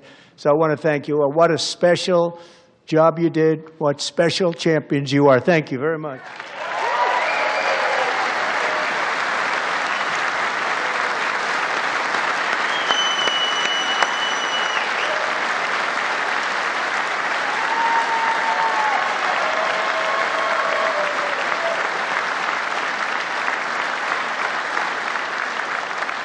I'm also pleased to say that the next time the Olympic torch is lit, it will be here in America for the 2028 Olympics, and it's the summer version right in Los Angeles. We're going to do a good job in Los Angeles.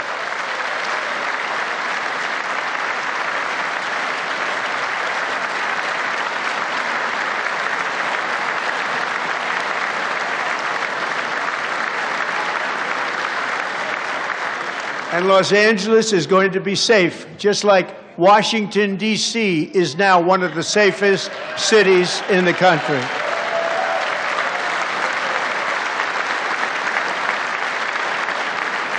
And this year, and I must say I got them both. I got them in my first term, and I was disappointed because I didn't think I'd be the president when this happened. But strange things took place. And now I've got them because I got the Olympics and I got the 2026 FIFA World Cup, and I wanted to claim the 250th, but I didn't get away with that one. I couldn't claim that one for myself. But we're getting the World Cup, so we have the World Cup and the Olympics coming, and that is exciting news.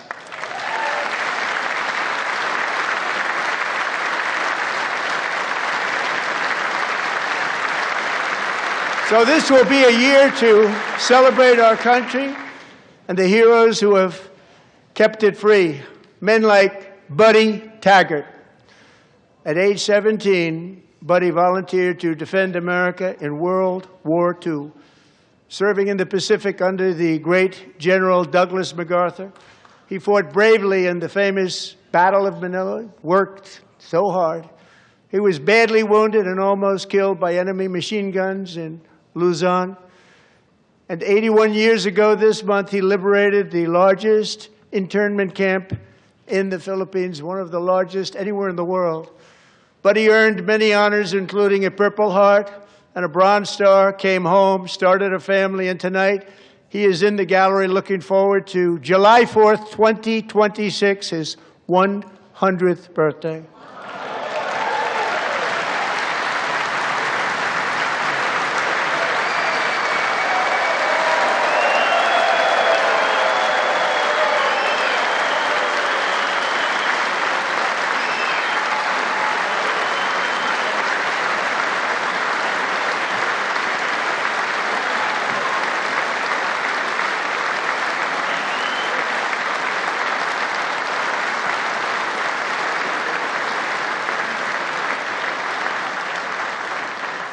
So, Buddy, you're a brave man, and we salute you.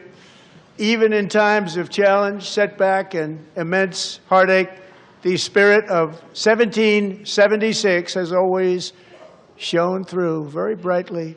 It was July 4th of last year when floodwaters tore through a girls' summer camp in Central Texas. One of the worst things I've ever seen. I was there, rising 26 feet in the matter of minutes, tragically claiming many, many lives. You all remember that one.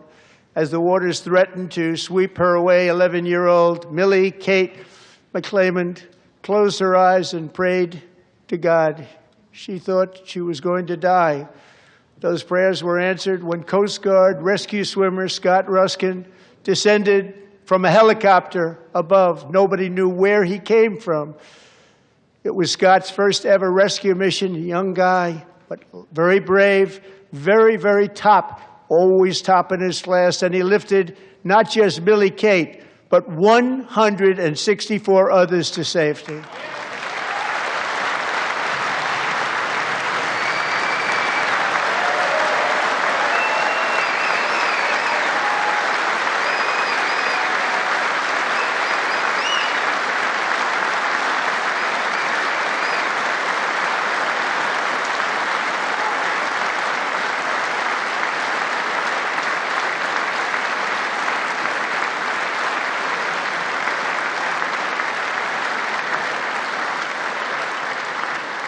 People watched Scott from a distance, and they couldn't believe what they were seeing. The winds were blowing, the rain was pouring, everything was going, and that rapid water, nobody's ever seen anything like it. They said, wow, that's something.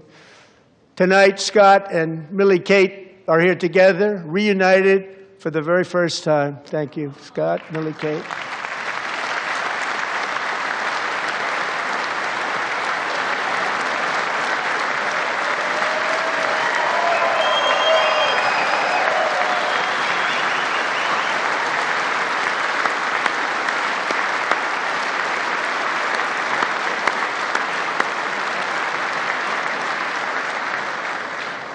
And Petty Officer Ruskin, I'm pleased to inform you that I am now awarding you the Legion of Merit for extraordinary heroism, which is what it was, extraordinary heroism. Thank you.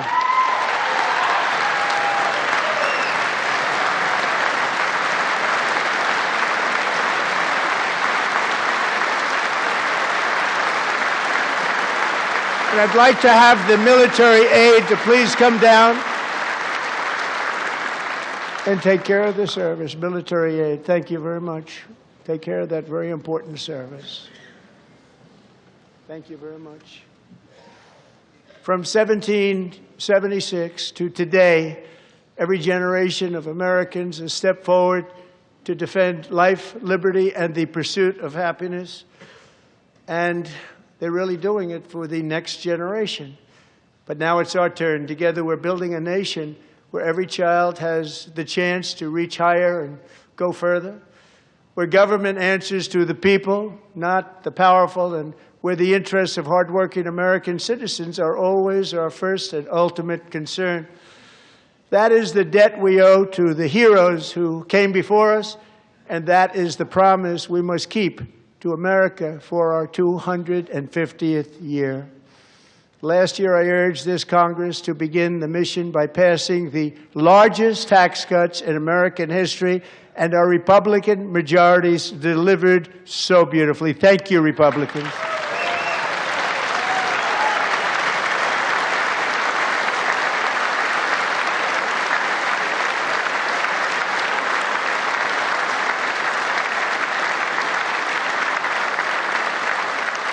All Democrats, every single one of them, voted against these really important and very necessary massive tax cuts.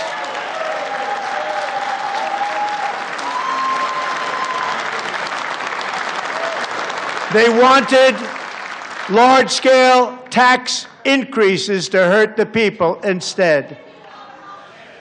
But we held strong, and with the great, big, beautiful bill, we gave you no tax on tips, no tax on overtime, and no tax on Social Security for our great seniors.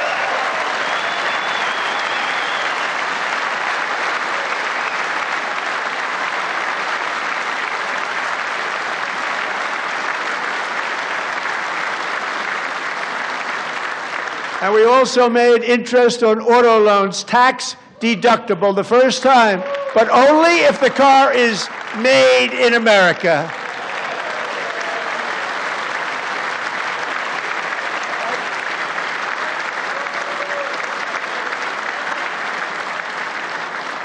Recently in Pennsylvania, I met Megan Hemhauser, a devoted mom who's homeschools her children, beautiful, 2 children, during the day while waiting tables at night as her husband works overtime operating very heavy equipment.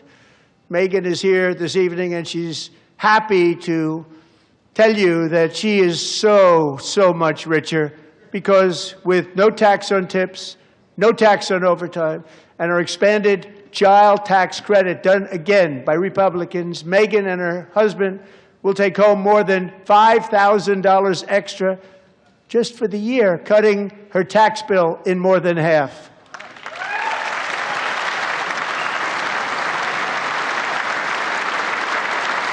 Megan, please stand up. We're fighting for you, Megan.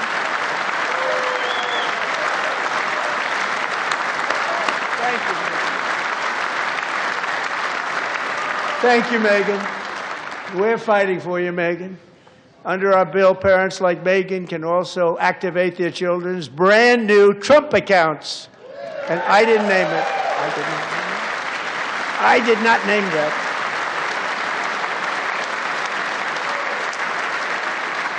No. Oh boy, we have to get into that Trump account fucking thing sometime soon. Man. Tax-free investment accounts for every American child. This is something that's so special and has taken off and gone through the roof. Millions will be pre-funded courtesy of the U.S. Treasury and private individuals like Michael and Susan Dell, who have donated $6.25 billion to fund the Trump accounts for 25 million American children. They're great people.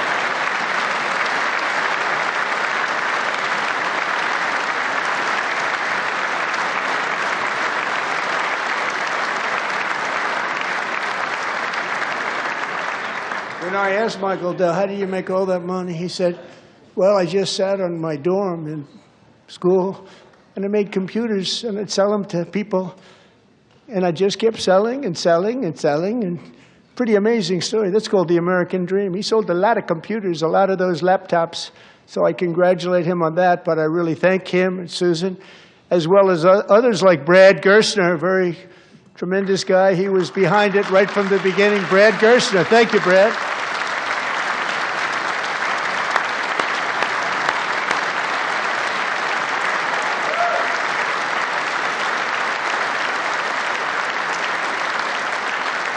So with modest additional contributions, these young people's accounts could grow to over $100,000 or more by the time they turn 18. Think of it. How much money is that for somebody that started with nothing?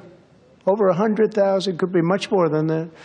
To make this investment in our children's future, go to TrumpAccounts.gov. TrumpAccounts.gov. And a lot of people are doing it. It's setting every record in the book. It's popular. They knew what it was going to take. I'm so proud of them. I'm so proud of the people that got it started. And now it's just taken off. One of the primary reasons for our country's stunning economic turnaround, the biggest in history, where the Dow Jones broke 50,000 4 years ahead of schedule, and the S&P hit 7,000, where it wasn't supposed to do it for many years, were tariffs.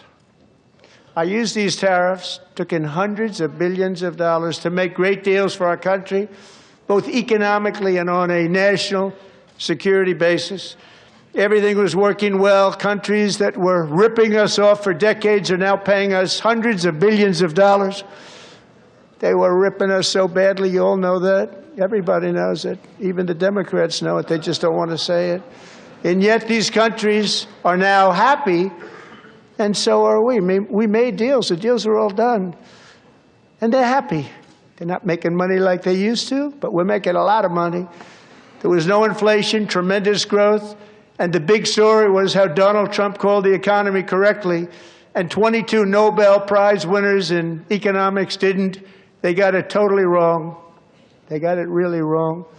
And then just 4 days ago, an unfortunate ruling from the United States Supreme Court, it just came down. There's the pedo Lutnick. But the good news is that almost all countries and corporations want to keep the deal that they already made, right, Scott?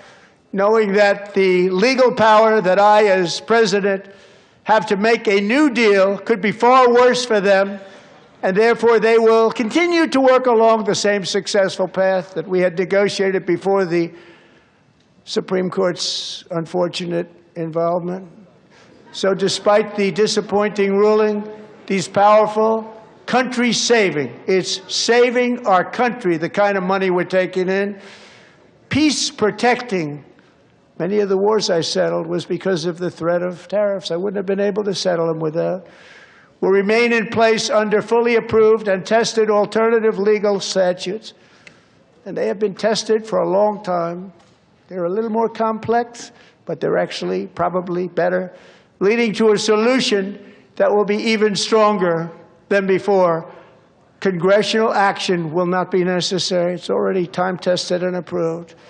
And as time goes by, I believe the tariffs paid for by foreign countries will, like in the past, substantially replace the modern-day system of income tax, taking a great financial burden off the people that I love.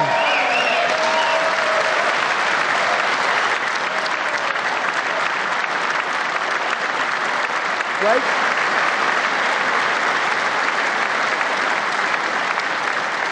Moving forward, factories, jobs, investment, and trillions of dollars will continue pouring into the United States of America because we finally have a president who puts America first. I put America first. I love America.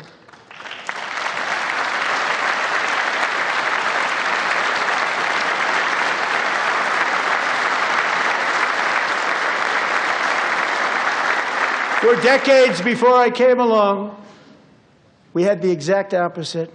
From trade to healthcare, from energy to immigration, everything was stolen and rigged in order to drain the wealth out of the productive, hardworking people who make our country great, who make our country run. Under Biden and his corrupt partners in Congress and beyond, it reached a breaking point with the Green New scam, open borders for everyone. They poured in by the millions and millions from prisons, from mental institutions. They were murderers, 11,888 murders. They came into our country. You allowed that to happen. And record-setting inflation that cost the typical family $34,000 in just a speck of time. Now the same people in this chamber who voted for those disasters suddenly use the word affordability, a word. They just used it. Somebody gave it to them, knowing full well that they caused and created the increased prices that all of our citizens had to endure. You caused that problem. You caused that problem.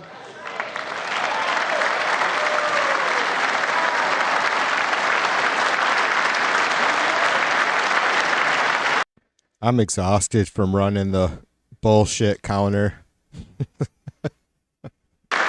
They knew their statements were a lie. They knew it. They knew their statements were a dirty, rotten lie. Their policies created the high prices. Our policies are rapidly ending them. We are doing really well. Those prices are plummeting downward.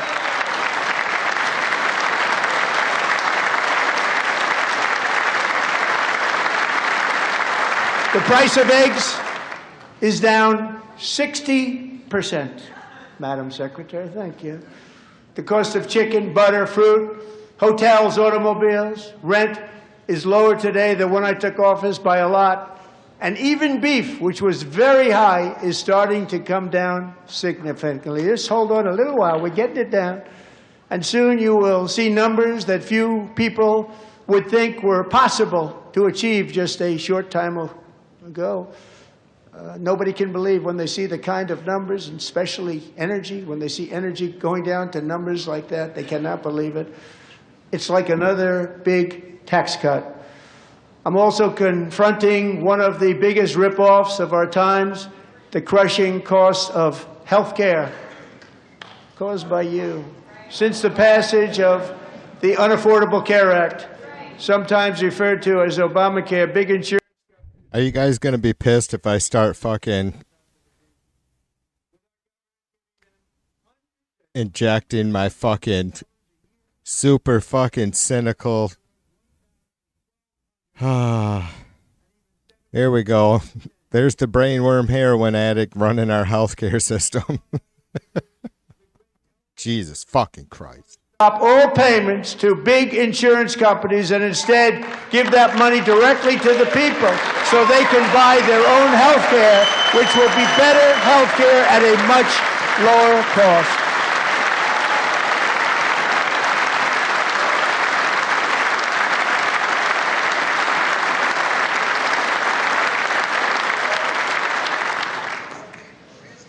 In addition, my plan requires maximum price transparency. That's a big deal. Sounds so simple, so big. And I did that in my first term, and the Democrats immediately terminated it with full knowledge that they were doing a very bad thing for the people. Costs were going to go way up, and that's what happened, and now I'm bringing them way down on health care and everything else. I'm also ending the wildly inflated cost of prescription drugs like has never happened before.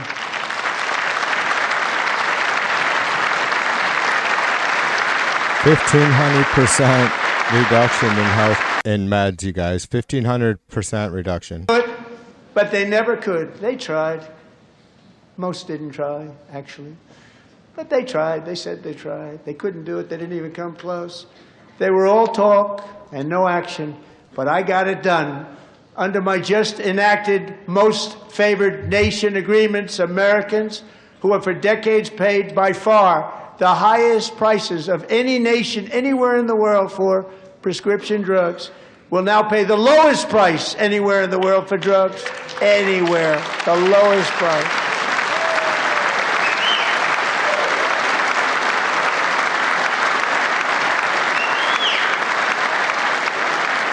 So in my first year of the second term, should be my third term, but strange things happen. Oh, what the fuck? Care from the highest price. No kings, motherfucker. Achievement. The result is price. What a fucking bitch, right? 500, 600% and more. All available right now at a new website called TrumpRx.gov. And I didn't name that one either, by the way.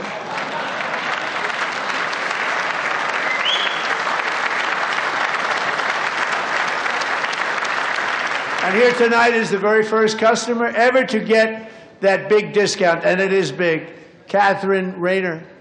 For 5 years, she and her husband have struggled with infertility, and they turned to IVF. One drug has been costing Catherine $4,000 to purchase, but a few weeks ago, she logged onto the TrumpRx website and got that same drug that cost $4,000, got it for under $500. A reduction of much more, actually, than $3,500. Catherine, we are all praying for you, and you're going to be a great mom.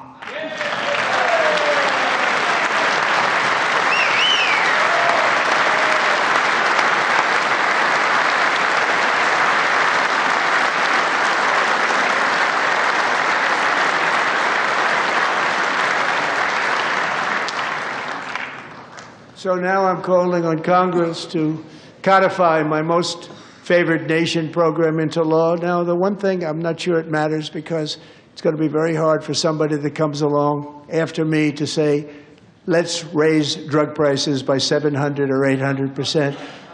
But John and Mike, if you don't mind, codify it anyway. They may do it. Codify it anyway. Thank you. Many Americans are also concerned that energy demand from AI data centers could unfairly drive up their electric utility bills. Tonight, I'm pleased to announce that I have negotiated the new Ratepayer Protection Pledge. You know what that is? We're telling the major tech companies that they have the obligation to provide for their own power needs. They can build their own power plants as part of their factory so that no one's prices will go up. And in many cases, prices of electricity will go down for the community, and very substantially down.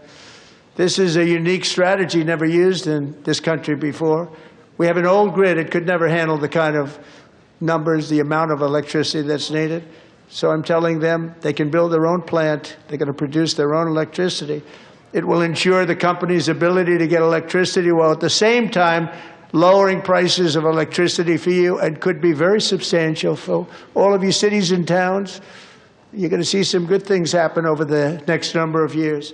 Another pillar of the American dream that has been under attack is home ownership. With us tonight is Rachel Wiggins, a mom of 2 from Houston. She placed bids on 20 homes and lost all of those bids to gigantic investment firms that bypassed inspection, paid all cash, and turned those houses into rentals, stealing away her American dream. She was devastated. Stories like this are why last month I signed executive order to ban large Wall Street investment firms from buying up in the thousands single-family homes.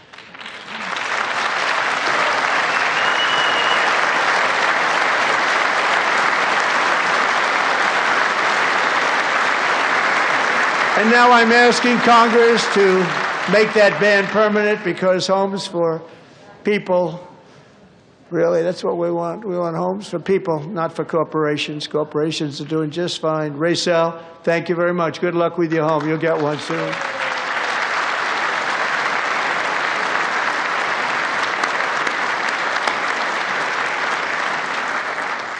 We're also working to make it easier for Americans to save for retirement. And under this administration, we will always protect Social Security and Medicare. They are not protecting it for our seniors. We will always protect Social Security, Medicare, Medicaid.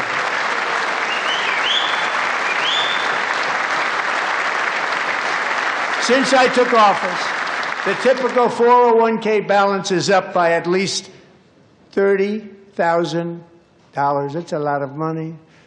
We have millions and millions of people, because the stock market has done so well, setting all those records. Your 401ks are way up. Yet half of all of working Americans still do not have access to a retirement plan with matching contributions from an employer. To remedy this gross disparity, I'm announcing that next year my administration will give these often forgotten American workers, great people, the people that built our country, access to the same type of retirement plan offered to every federal worker. We will match your contribution with up to $1,000 each year. As we ensure that all Americans can profit from a rising stock market, let's also ensure that members of Congress cannot corruptly profit from using insider information.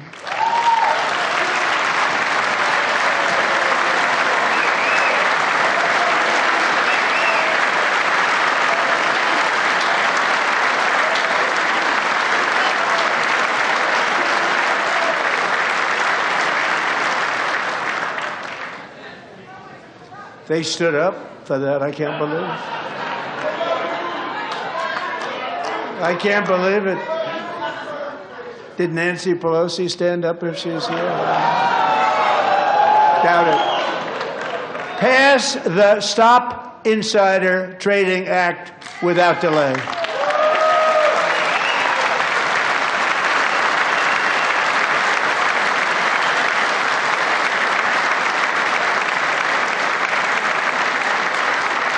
I wasn't sure if anybody even on this side was going to applaud for that. I'm very impressed. Thank you. I'm very impressed. But when it comes to the corruption that is plundering, it's plundering America. There's been no more stunning example than Minnesota, where members of the Somali community have pillaged an estimated $19 billion from the American taxpayer. Oh, we have all the information. And in actuality, the number is much higher than that. And California, Massachusetts, Maine, and many other states are even worse. This is the kind of corruption that shreds the fabric of a nation, and we are working on it like you wouldn't believe. So tonight, although started 4 months ago, I am officially announcing the war on fraud to be led by our great Vice President J.D. Vance.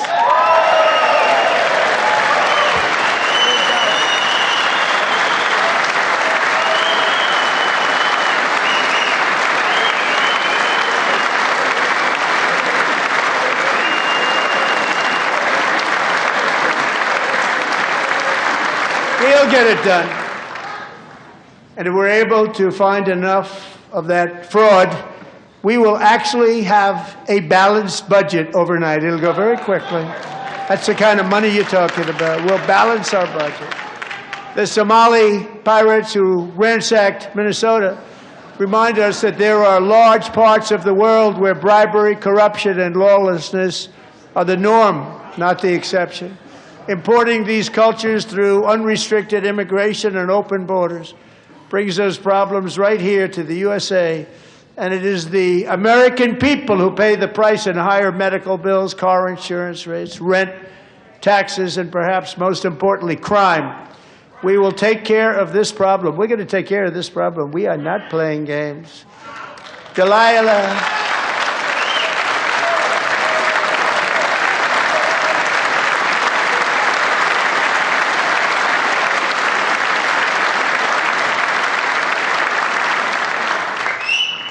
Delilah Colvin was only 5 years old in June 2024 when a 18-wheel tractor trailer plowed into her stopped car traveling at 60 miles an hour or more.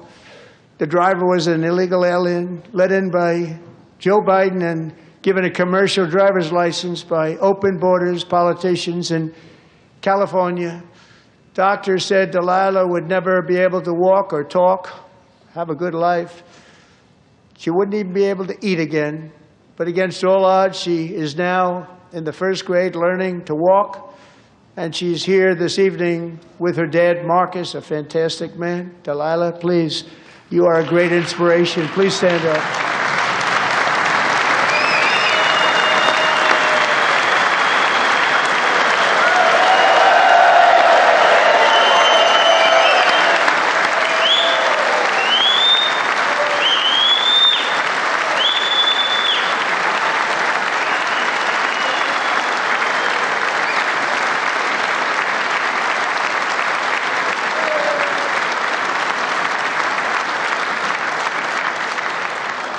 Thank you, Delilah.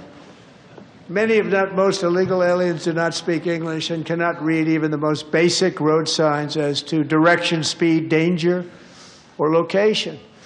That's why tonight I'm calling on Congress to pass what we will call the Delilah Law, barring any state from granting commercial driver's licenses to illegal aliens.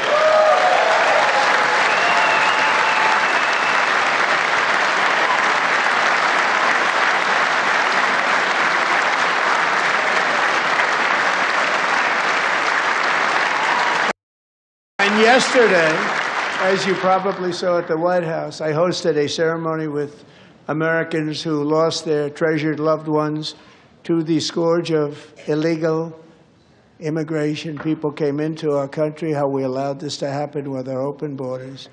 These are the angel moms and families that for decades our government betrayed and our media totally ignored. It was terrible. Hard to believe, actually. In 2023, a 16-year-old high school cheerleader named Elizabeth Medina was supposed to perform in her town's Christmas parade, but she never arrived. Her mother, Jacqueline, went home to look for her, and she found her lying dead in a bathtub, bleeding profusely after being stabbed 25 times. Elizabeth's killer was a previously arrested illegal alien who had broken in and brutally extinguished the brightest light in her family's life, violently and viciously. Her heartbroken mother is in the gallery to remind everyone in this chamber exactly why we are deporting illegal alien criminals to our country at record numbers, and we're getting them the hell out of here fast. We don't want them.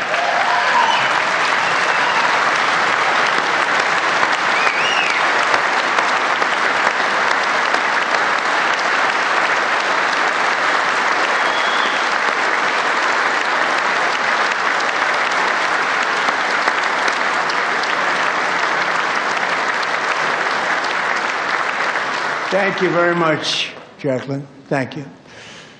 We can never forget that many in this room not only allowed the border invasion to happen before I got involved, but indeed they would do it all over again if they ever had the chance. If they ever got elected, they would open up those borders to some of the worst criminals anywhere in the world. The only thing standing between Americans and a wide open border right now is President Donald J. Trump and our great Republican patriots in Congress. Thank you. Thank you.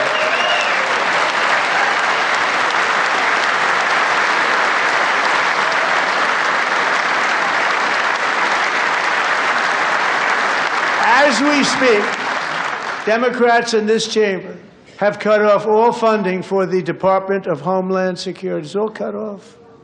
It's all cut off. They have instituted another Democrat shutdown, the first one costing us 2 points on GDP. 2 points we lost on GDP, which probably made them quite happy, actually. Now they have closed the agency responsible for protecting Americans from terrorists and murderers. Tonight I'm demanding the full and immediate restoration of all funding for the border security, Homeland Security of the United States, and also for helping people clean up their snow. We have no money because of the Democrats, and it would be nice, we'd love to give you a hand at cleaning it up, but you gave no money. Nobody's getting paid. It's a shame. So you have to think about it. We have, in case you didn't know, a pretty large snowstorm out there. One of the great things about the State of the Union is how it gives Americans the chance to see clearly what their representatives really believe. So tonight I'm inviting every legislator to join with my administration in reaffirming a fundamental principle. If you agree with this statement, then stand up and show your support. The first duty of the American government is to protect American citizens, not illegal aliens.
Isn't that a shame? You should be ashamed of yourself not standing up. You should be ashamed of yourself. That is why I'm also asking you to end deadly sanctuary cities that protect the criminals and enact serious penalties for public officials who block the removal of criminal aliens. In many cases, drug lords, murderers all over our country, they're blocking the removal of these people out of our country, and you should be ashamed of yourself.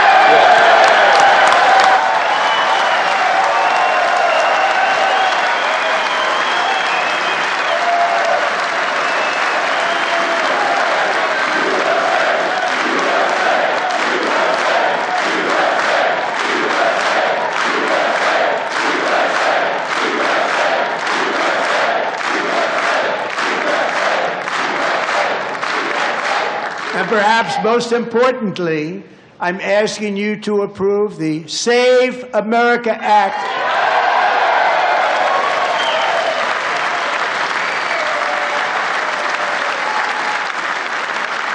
To stop illegal aliens and others who are unpermitted persons from voting in our sacred American elections. That cheating is rampant in our elections. It's rampant. It's very simple. All voters must show voter ID.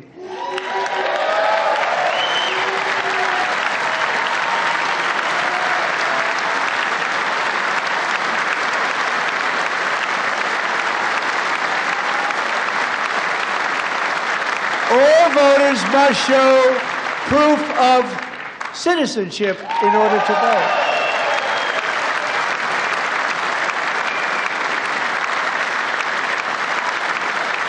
And no more crooked mail-in ballots except for illness, disability, military, or travel. None. And this should be an easy one. And by the way, it's polling at 89%, including Democrats. 89%.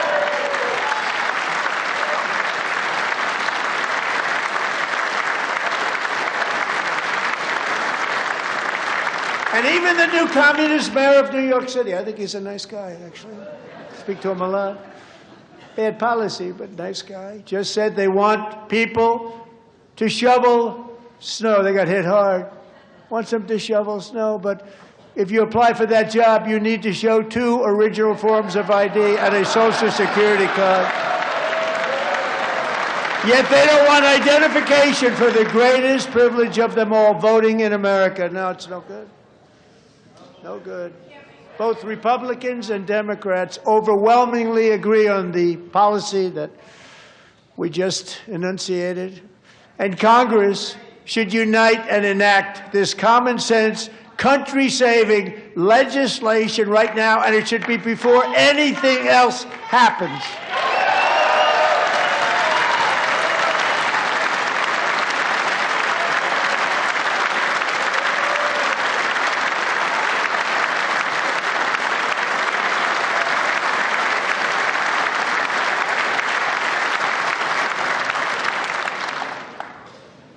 And the reason they don't want to do it, why would anybody not want voter ID? One reason, because they want to cheat. There's only one reason.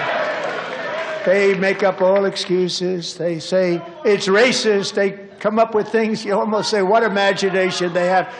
They want to cheat. They have cheated. And their policy is so bad that the only way they can get elected is to cheat. And we're going to stop it. We have to stop it, John.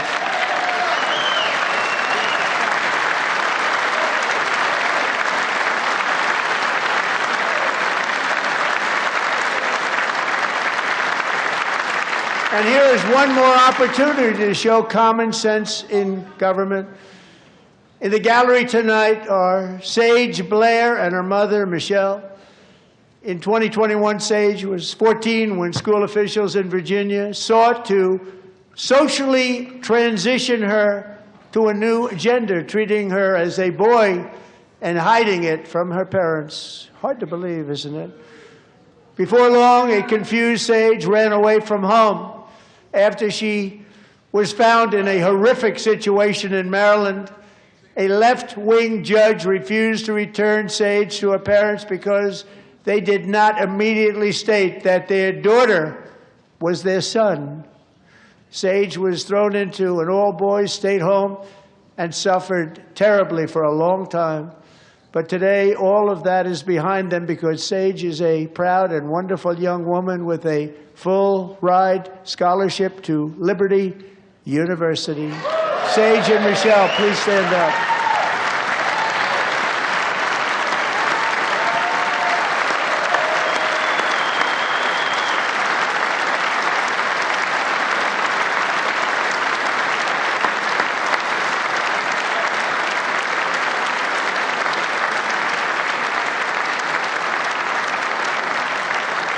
And thank you for your great bravery. And who can believe that we're even speaking about things like this? 15 years ago, if somebody was up here and said that, they'd say, what's wrong with him? But now we have to say it because it's going on all over numerous states without even telling the parents. But surely we can all agree no state can be allowed to rip children from their parents' arms and transition them to a new gender against the parents' will. Who would believe that we've been talking about this? We must ban it, and we must ban it immediately.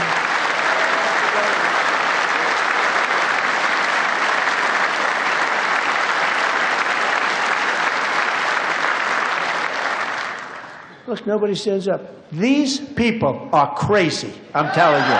They're crazy.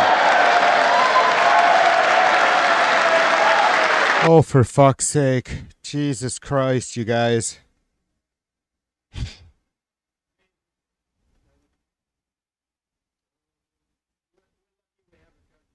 Like this, Democrats are destroying our country, but we've stopped it just in the nick of time, didn't we?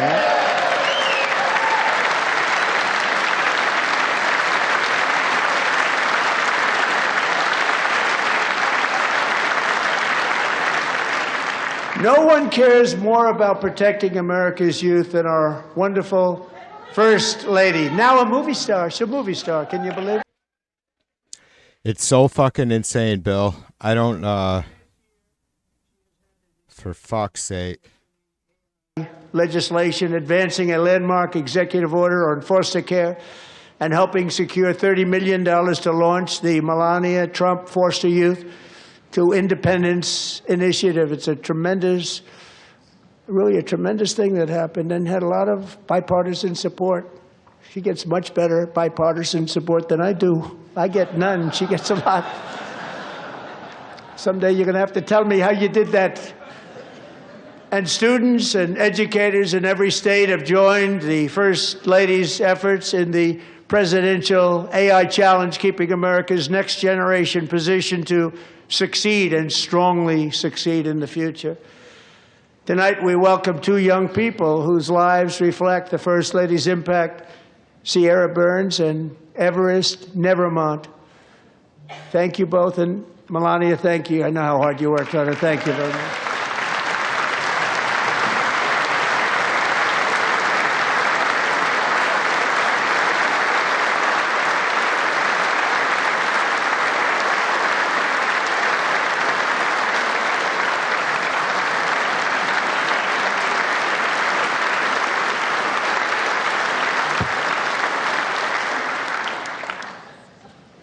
I'm very proud to say that during my time in office, both the first 4 years and in particular this last year, there has been a tremendous renewal in religion, faith, Christianity, and belief in God. Tremendous renewal.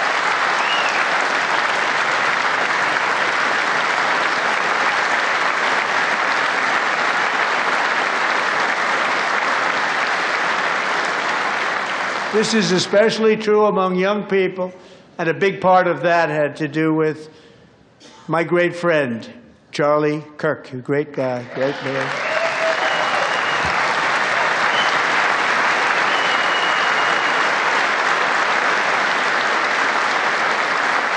So last year, Charlie was violently murdered by an assassin and martyred, really martyred for his beliefs.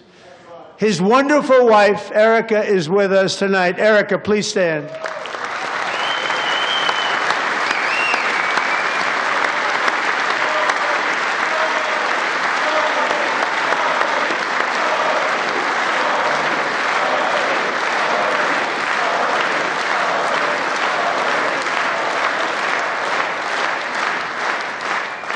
Thank you, Erica.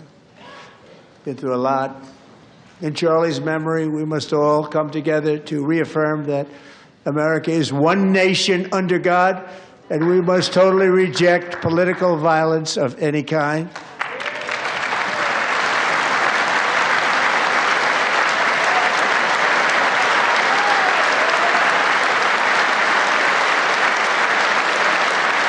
We love religion, and we love bringing it back.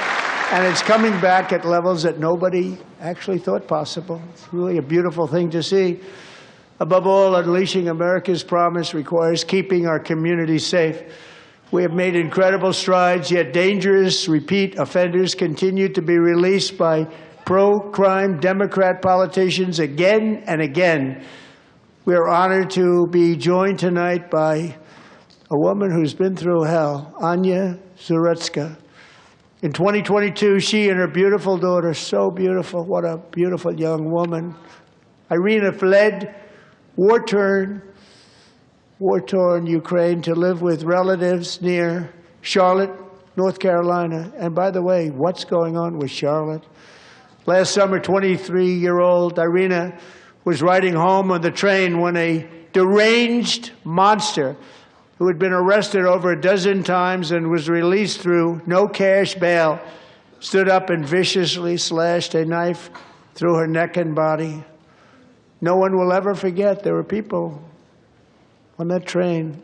No one will ever forget the expression of terror on Irina's face as she looked up at her attacker in the last seconds of her life. She died instantly. Jesus she had escaped Christ, a brutal war only to be what the fuck is he doing? Set free to kill in America. Came in through open borders. Mrs. Zarutska, tonight I promise you we will ensure justice for your magnificent daughter, Irina.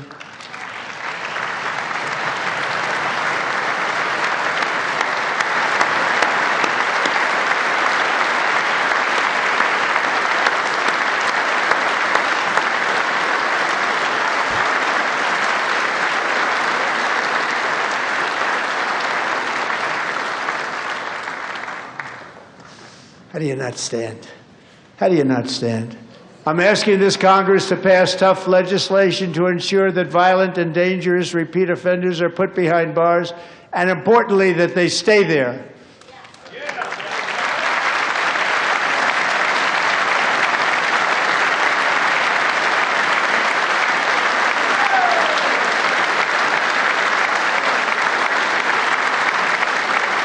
Starting last summer, I deployed our National Guard and federal law enforcement to restore law and order to our most dangerous cities, including Memphis, Tennessee, big success, New Orleans, Louisiana, big success, and our nation's capital itself, Washington, D.C., where we have almost no crime anymore in Washington, D.C. How did that happen?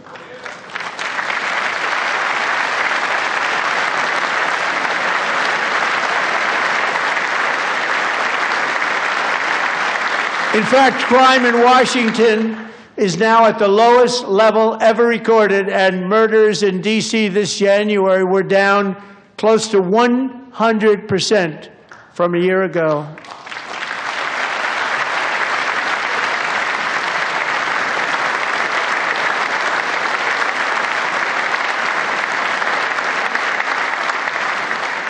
They don't like to hear that. One of the sick people, one of the brave service members who helped achieve this stunning turnaround was 20-year-old West Virginia Army National Guard Specialist Sarah Beckstrom. After a 4-month deployment, she voluntarily extended her service, and her rank was going to be lifted. She was doing so well. They were so proud of her. But the very next day, she was on patrol near the White House when she was ambushed and shot in the head by a terrorist monster from Afghanistan. Shouldn't have been in our country. And all because she wore the uniform of our nation, she was shot. He traveled here because he didn't like people wearing our uniform. He was sick and deranged, shouldn't have been in our country. Sarah Beckstrom died in order to defend our capital, and we are honored to be joined by her wonderful parents, Gary and Eva Lee. Your daughter was a true American patriot, and she will be greatly missed. She was a great person. I saw reports on her. They've never seen anything like it.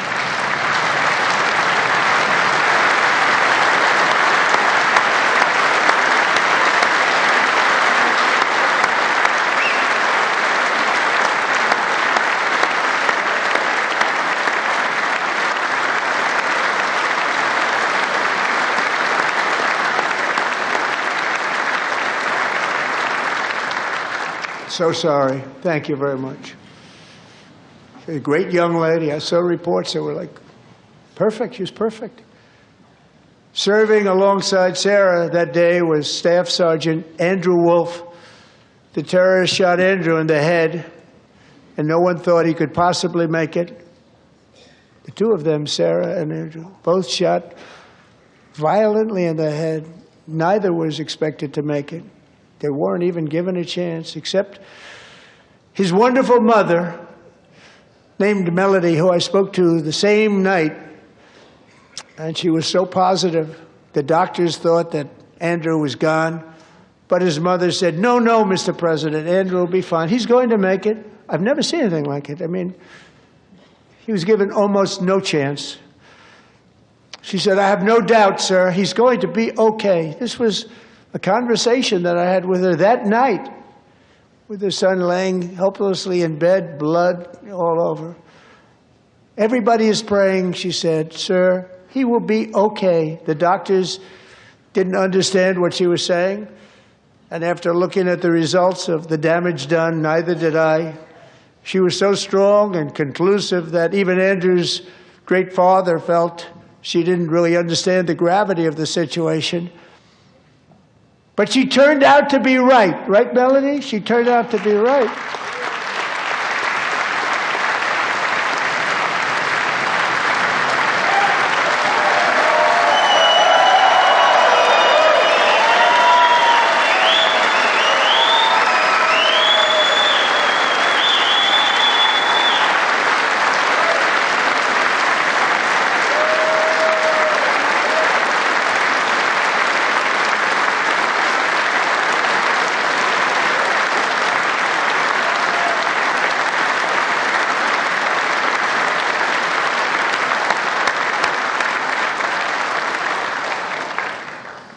Amazing, actually.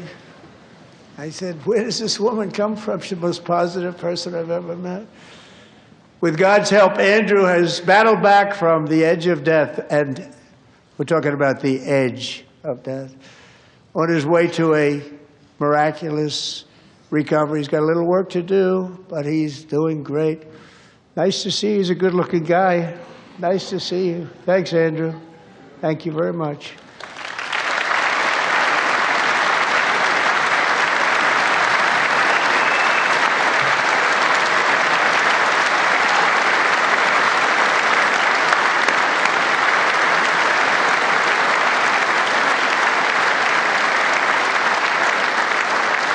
So, Andrew, while you're up, now I'm going to ask a highly respected General James Seward to present Staff Sergeant Andrew Wolf and the great family of Sarah Beckstrom with the award created by our late, great President George Washington himself. It's called the Purple Heart.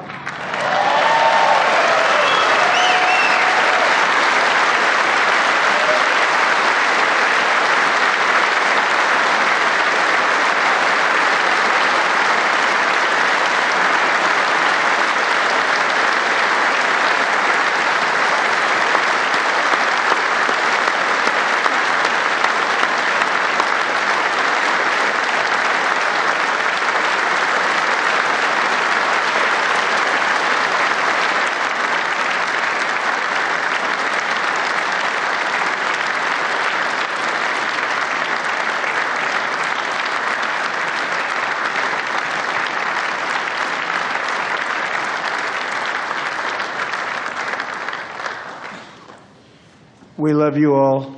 Love you. We're proudly restoring safety for Americans at home, and we are also restoring security for Americans abroad. Our country has never been stronger. My first 10 months, I ended 8 wars, including Cambodia. Isn't it funny? Sick people. Cambodia and Thailand, Pakistan and India. Would have been a nuclear war. 35 million people said the Prime Minister of Pakistan would have died if it were not for my involvement. Kosovo and Serbia, Israel and Iran, Egypt and Ethiopia, Armenia and Azerbaijan, the Congo and Rwanda, and of course the war in Gaza, which proceeds at a very low level. It's just about there. And I want to thank Steve Witkoff and Jared Kushner for your help. Thank you, Steve. Thank you, Jared.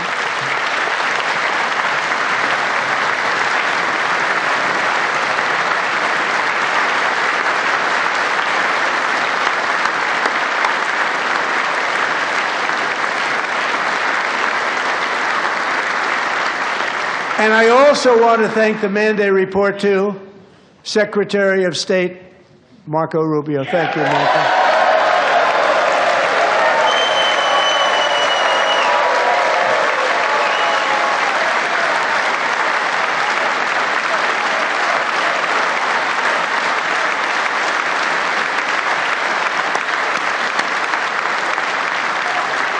People like you. You know, Marco got 100% of the votes when he was in confirmation. I think our next one was about 54%. And some of the Democrats are now saying, I can't believe we approved that guy. And he said it's an honor that they feel that way, right, Marco? You have done a great job, great Secretary of State. I think he'll go down as the best ever.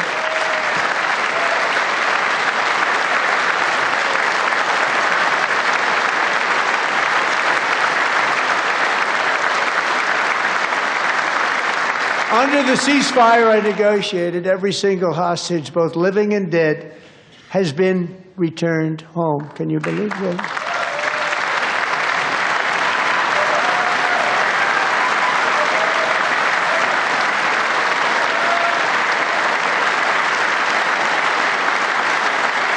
Nobody thought it was possible. Nobody thought that was possible. Both living and dead, and those parents who had a dead son, their boy, they'd always tell me their boy, they wanted him as much as though he were living. That was an amazing period of time. And they came back, and when we got all of the living hostages back, and many, many before them, but I always said those last 20 are going to be very tough, but we got many, many more, hundreds. But I said those last 20 are going to be tough. We got them back. But we only got back 14 or 15 of the dead, of the 28. And believe it or not, Hamas worked along with Israel, and they dug, and they dug, and they dug. It's a tough thing to do, going through bodies all over, passing up 100 bodies sometimes for each one that they found. Tough job. And they finally got it back to 27. And then Steve and Jared, they got it back to 28. They found all 28. Nobody thought that was possible, but we did it. And I remember the family of the 28th.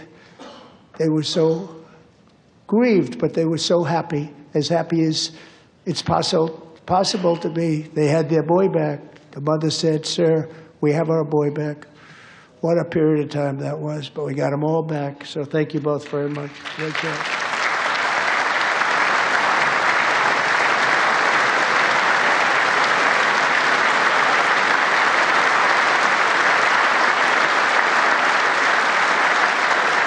And we're working very hard to end the 9th war, the killing and slaughter between Russia and Ukraine, where 25,000 soldiers are dying each and every month. Think of that, 25,000 soldiers are dying a month.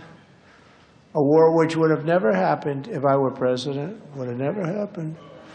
As president, I will make peace wherever I can, but I will never hesitate to confront threats to America wherever we must. That's why in a breakthrough operation last June, the United States military obliterated Iran's nuclear weapons program with an attack on Iranian soil known as Operation Midnight Hammer.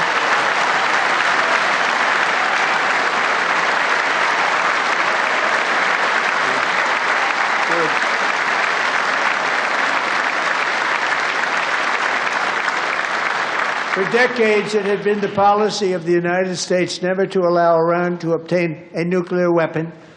Many decades. Since they seized control of that proud nation 47 years ago, the regime and its murderous proxies have spread nothing but terrorism and death and hate. They've killed and maimed thousands of American service members and hundreds of thousands and even millions of people. with what's called roadside bombs. They were the kings of the roadside bomb. And we took out Soleimani. I did that during my first term. Had a huge impact. He was the father of the roadside bomb.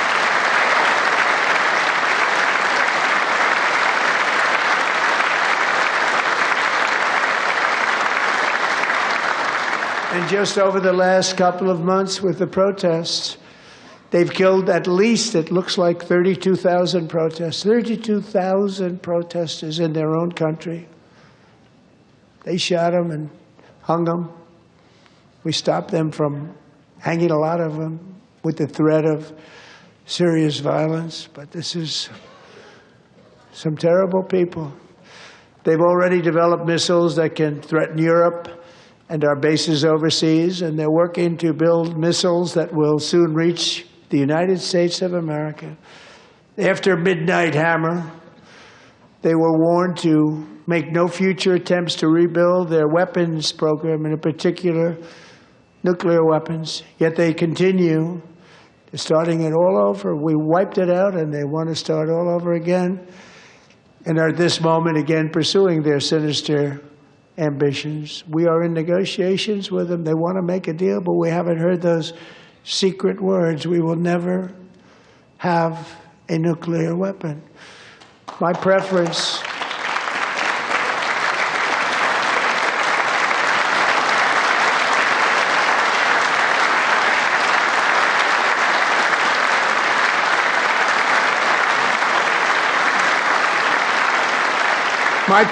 is to solve this problem through diplomacy.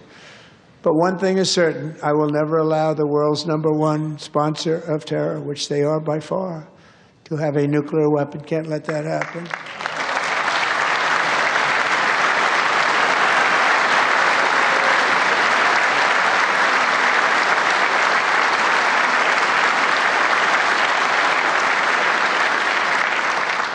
And no nation should ever doubt America's resolve. We have the most powerful military on earth. I rebuilt the military in my first term. We're going to continue to do so. Also, we just approved a $1 trillion budget. We have no choice. We have to be strong, because hopefully we will seldom have to use this great power that we built together. It's really called Peace Through Strength, and it's been very, very effective.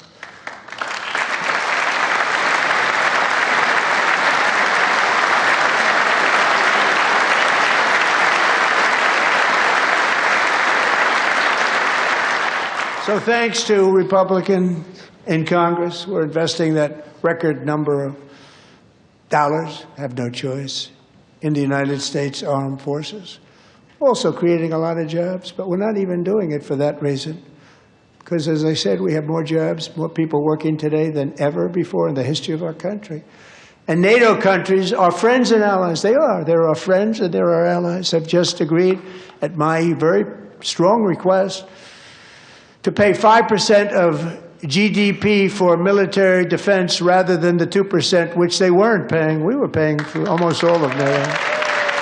Now they're paying 5 as opposed to not paying 4.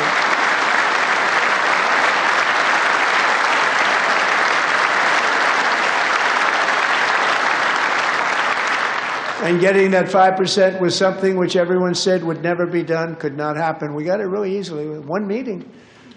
And big difference between 2% that's not paid. We were paying the freight of many of them. Very few were paid up. Now 5%, then they're paid. And everything we send over to Ukraine is sent through NATO, and they pay us in full. They pay us totally in full. Every branch of our armed forces is setting records for recruitment. This is so exciting. And every service member recently.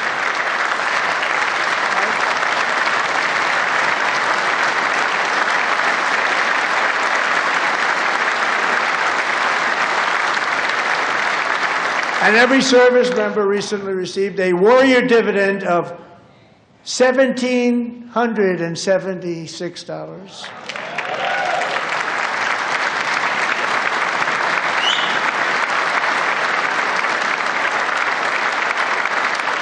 You know, they put it on my desk. We got the money from tariffs and other things, a lot of money we have. We have much more money than people understand.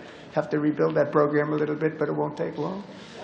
But we got the money, and it was $1,775, and they wanted my approval.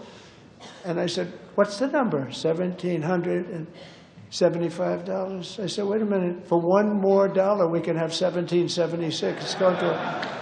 I said, we're going to figure that. I never asked anybody if we could afford it. $1 more. I said, $1,776. And I said, that's good. And I'll tell you what, our military, that was 4 months ago, our military, I never see a person in the military that doesn't thank me for it, so we're honored to do it. They deserve it. And we call it 1776. It was great. And we love our military. We love our law enforcement. We love our firemen. You know, the firemen don't get mentioned enough. We love our firemen. We're also...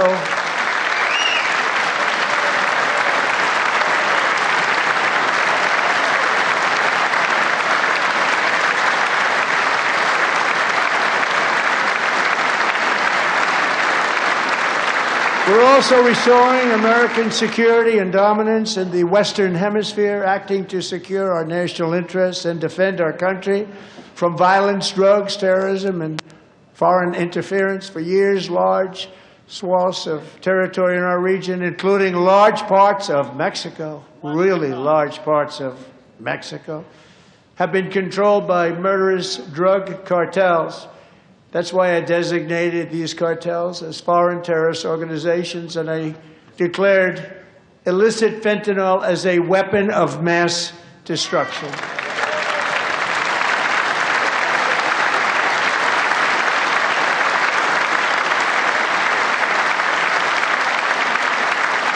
And with our new military campaign, we have stopped record amounts of drugs coming into our country and virtually stopped it completely coming in by water or sea. You probably noticed that.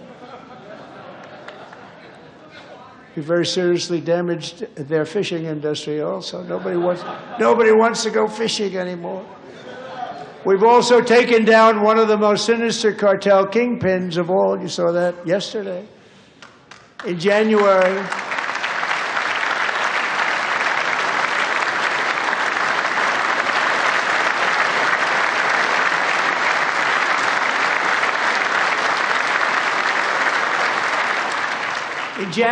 elite American warriors carried out one of the most complex, spectacular feats of military competence and power in world history. No one's seen anything like it. Foreign leaders, I won't tell you who, called me and they said, very impressive, very good.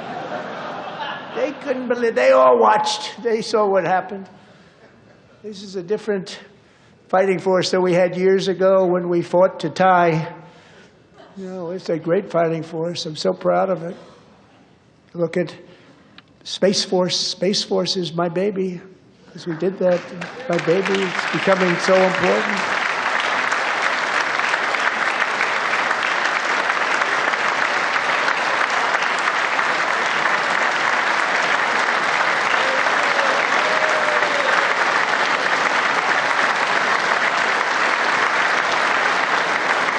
And America's armed forces overwhelmed all defenses and utterly defeated an enemy, good fighters, to end the reign of outlaw dictator Nicolas Maduro and bring him to face American justice.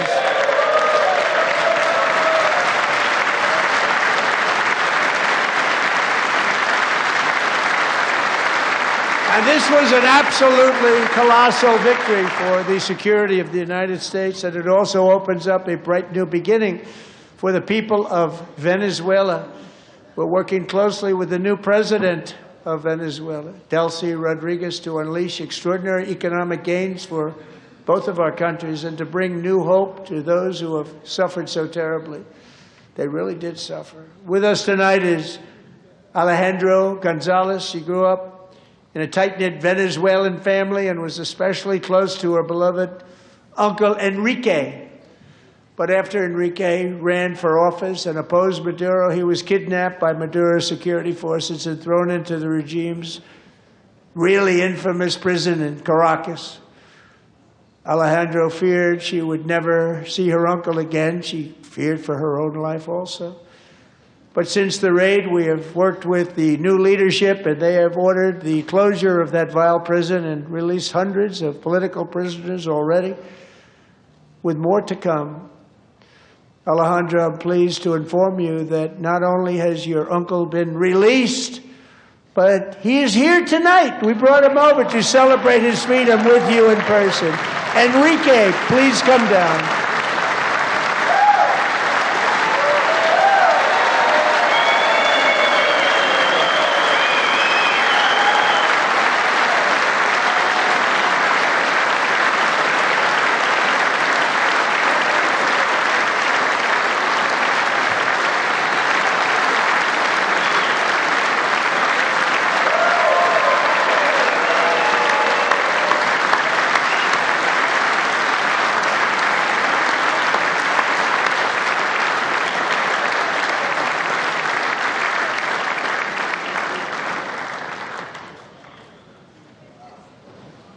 Thank you, Enrique. Have a good time. Nice to have you back, Enrique. There were many heroes on that January raid to capture Maduro. Really great heroes. It was very dangerous. They knew we were coming. They were all set. But the deeds of one warrior that night will live forever in the eternal chronicles of military valor. Chief Warrant Officer 5, Eric Slover, planned the mission and was the flight lead in the cockpit of the first helicopter, a big, beautiful, powerful helicopter. It was a massive Chinook carrying, as you can imagine, many, many American warfighters. Wearing the dog tags, his wife Amy had blessed with holy water before he left. She knew it was going to be a rough one. Eric steered the Chinook under the cover of night and descended swiftly upon Maduro's heavily protected military fortress. This was a major military installation, protected by thousands of soldiers and guarded by Russian and Chinese military technology. How did that work out? Not too good. While preparing to land, enemy machine guns fired from every angle, and Eric was hit very badly in the leg and hip. I've so had enough, Bill. Man, the last 5 minutes have been hard not to just be like, it's fuck it 5 o'clock, right? Fuck it's o'clock. Jesus Christ.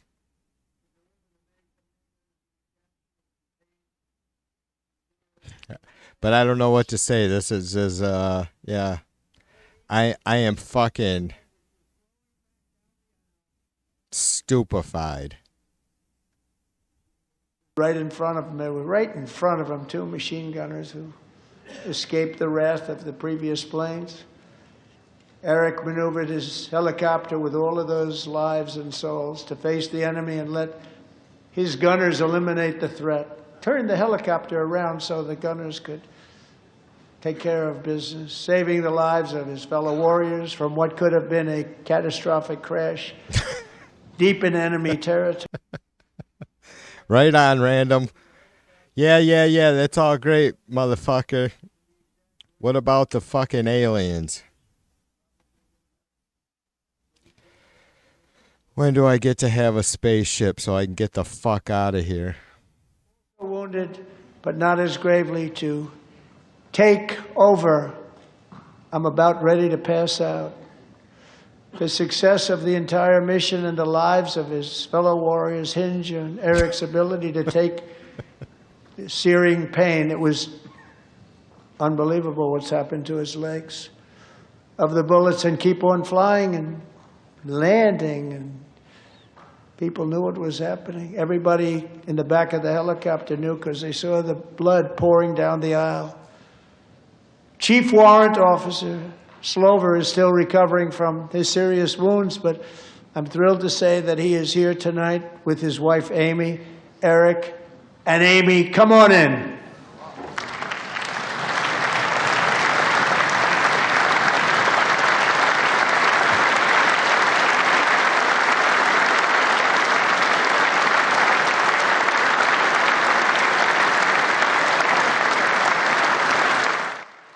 You know what's great, I guess, or if there's anything good at all, like kind of immediately that I see, is the pretty unenthusiastic Republicans, honestly. Of course, there's been a couple moments, but for fuck's sake, I mean, this is, I hate having to fucking go, I don't need to go overboard explaining myself. We all fucking honor our military folks, but this whole fucking half the address, more than half the address, has been Trump introducing folks that are actually fucking ass-kicking human beings, right? Human beings. Something he isn't. He has to, I mean, what else was he gonna fucking do? Spew the bullshit he does?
Well, thank you very much, Eric and Amy. Great to get to know you. I met with them and with a lot of their fellow warriors at Fort Bragg recently. You notice the name Fort Bragg. We have it back. We brought it back. We won the First World War with it, the Second World War with it, and then they decided to change the name. So we changed it back. Everybody wanted to change back, too. And 10 of Eric's fellow warriors from that incredible night of victory will also be receiving medals at a private ceremony that will soon be held at the White House, and Eric will be there. Thank you.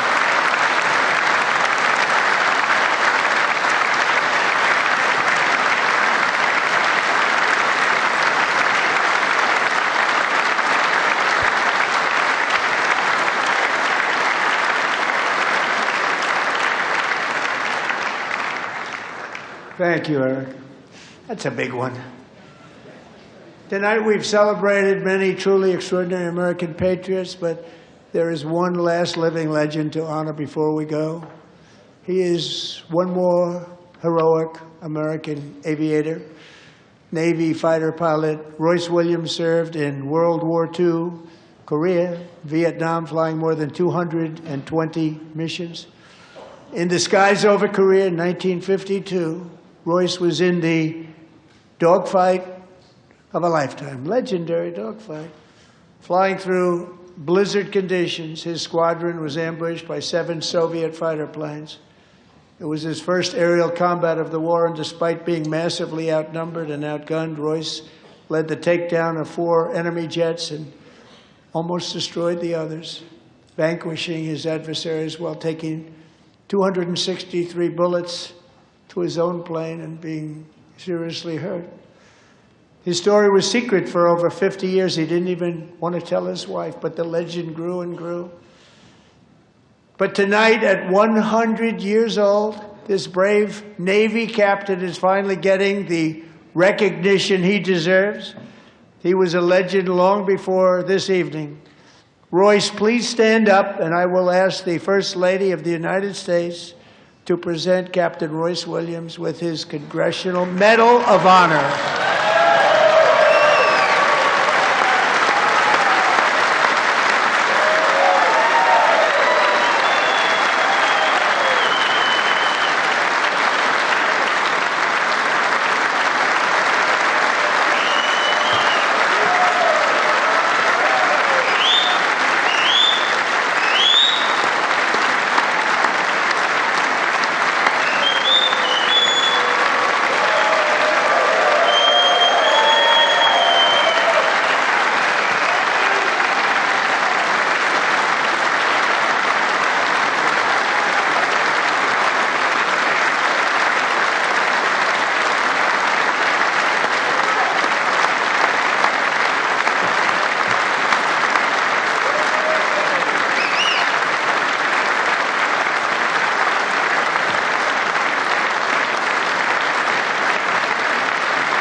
Thank you, Royce, and thank you, Eric. I've always wanted the Congressional Medal of Honor, but I was informed I'm not allowed to give it to myself, and I wouldn't know why I'd be taking it, but if they ever open up that law, I will be there with you someday. But you know, that's our highest honor, Congressional Medal of Honor, and that's a big thing, and it's an honor to be in the same room with you. Thank you both very much, Eric. Thank you.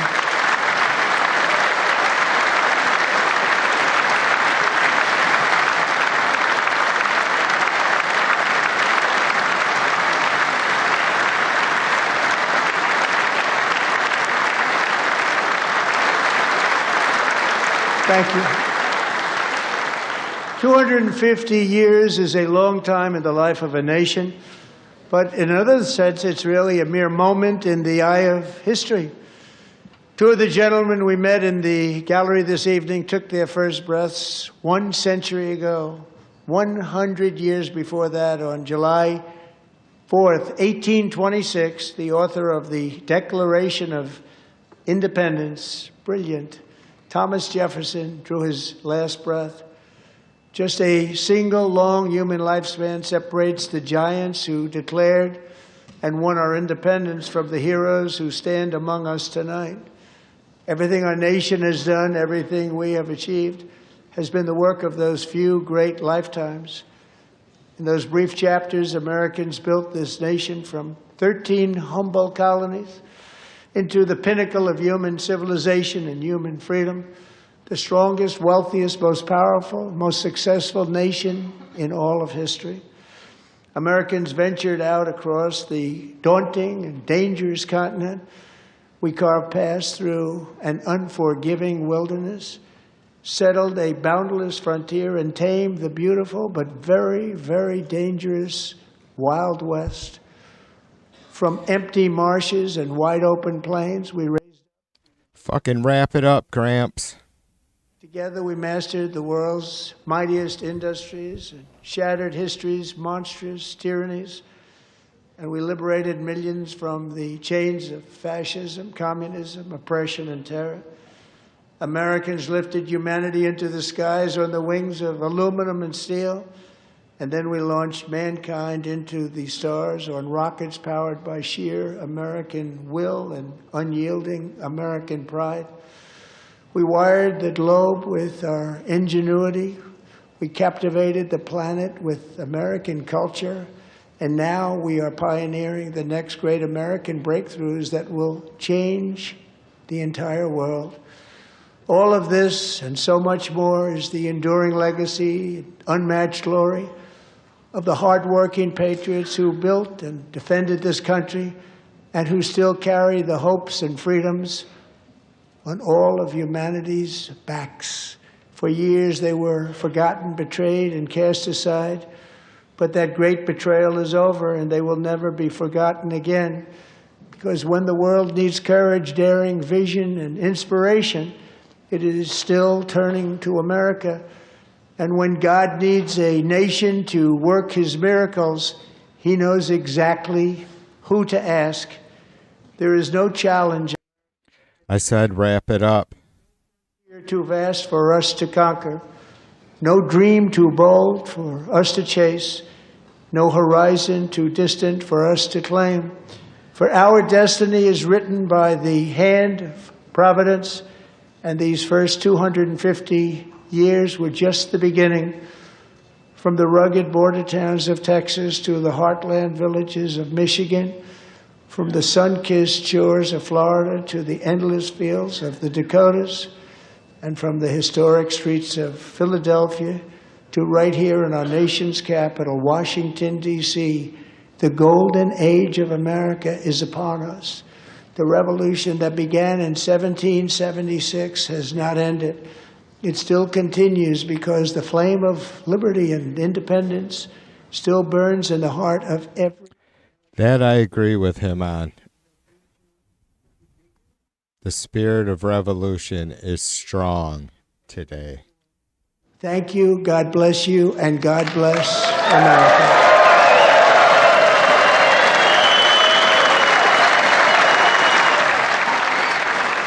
Trump tonight breaking the record for the longest ever State of the Union address. A string of victories, even as polls show deep unease about the country's direction. He spent the first part of the speech really touting his economic policies. Then the speech turned combative at times. He assailed Democrats as being crazy. He sought to reclaim parts of his immigration agenda, spotlighting the families who lost relatives to crimes committed by undocumented immigrants.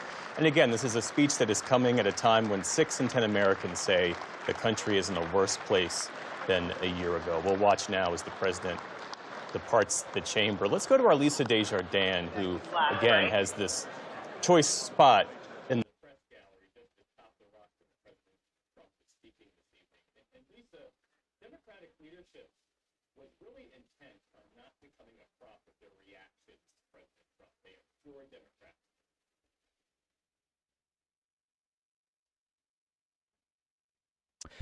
All right, wow. There we are.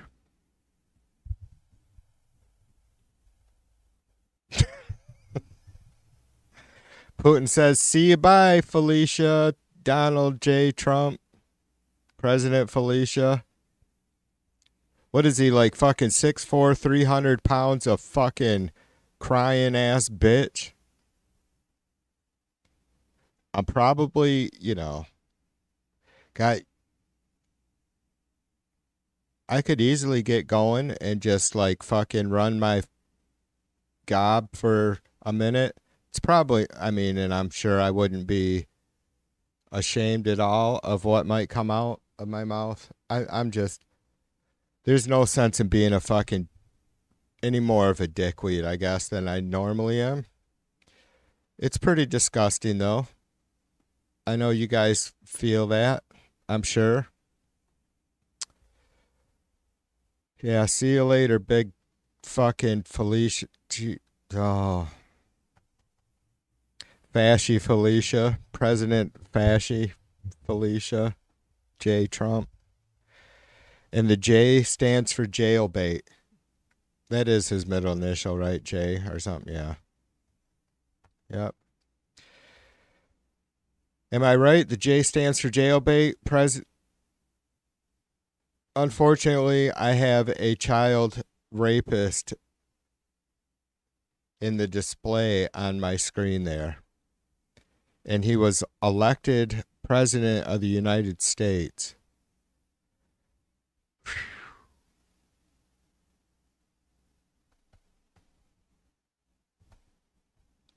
Trump's going to go away, but the people that elected him aren't going away. Now, they won't be as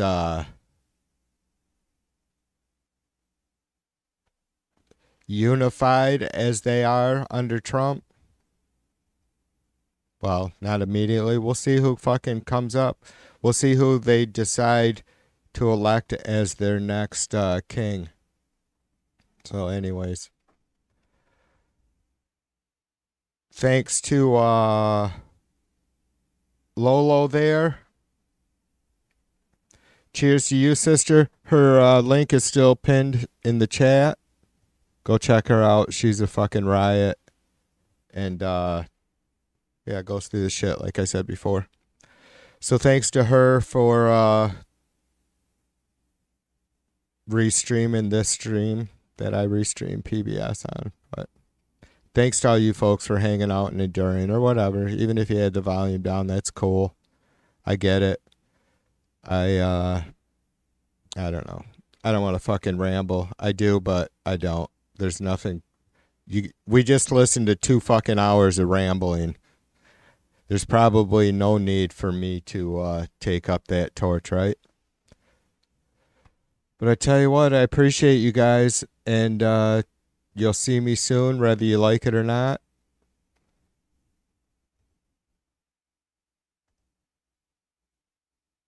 Thank you to all our new subscribers. Anybody that shared the stream and hit the thumbs up or thumbs down. Thank you, thank you, thank you. All right. All right, you guys. I don't know I might see some of you in a chat later because but I got to go stretch my legs. I have a 6-inch lag bolt that I need to drive into my fucking kneecap.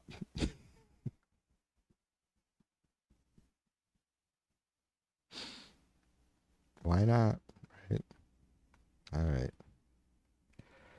Good enough, I guess. That was a fucking show, I suppose. Last week with Susie Wiles, the chief of staff, a bunch of Republican allies saying that the economy and affordability is the message going into this midterm cycle. And we heard really the first hour of this speech focused heavily on that. As Lisa was talking about there, towards the end, we heard the president talking about some of what he was touting as foreign policy accomplishments there. And in particular... Here we go. All right. You guys be good. TV2 out like a mother bugger. Well, I got mindless contentment. Well, I got mindless contentment. Well, I got mindless contentment. Well, I got mindless contentment. I don't wanna watch TV. I don't even wanna be with me. I don't wanna do anything. I don't wanna do anything. Anything. Well, I got mindless contentment. Yes, I got mindless contentment. Well, I got mindless contentment.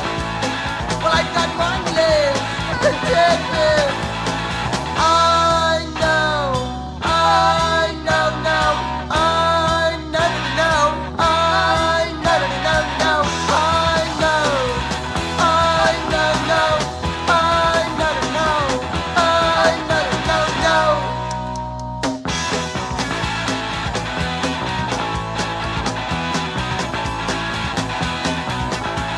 Well, I got mindless contentment. Yes, I got mindless contentment. I don't wanna watch TV. I don't even wanna be with me. I don't wanna do anything. I don't wanna do anything. Well, I got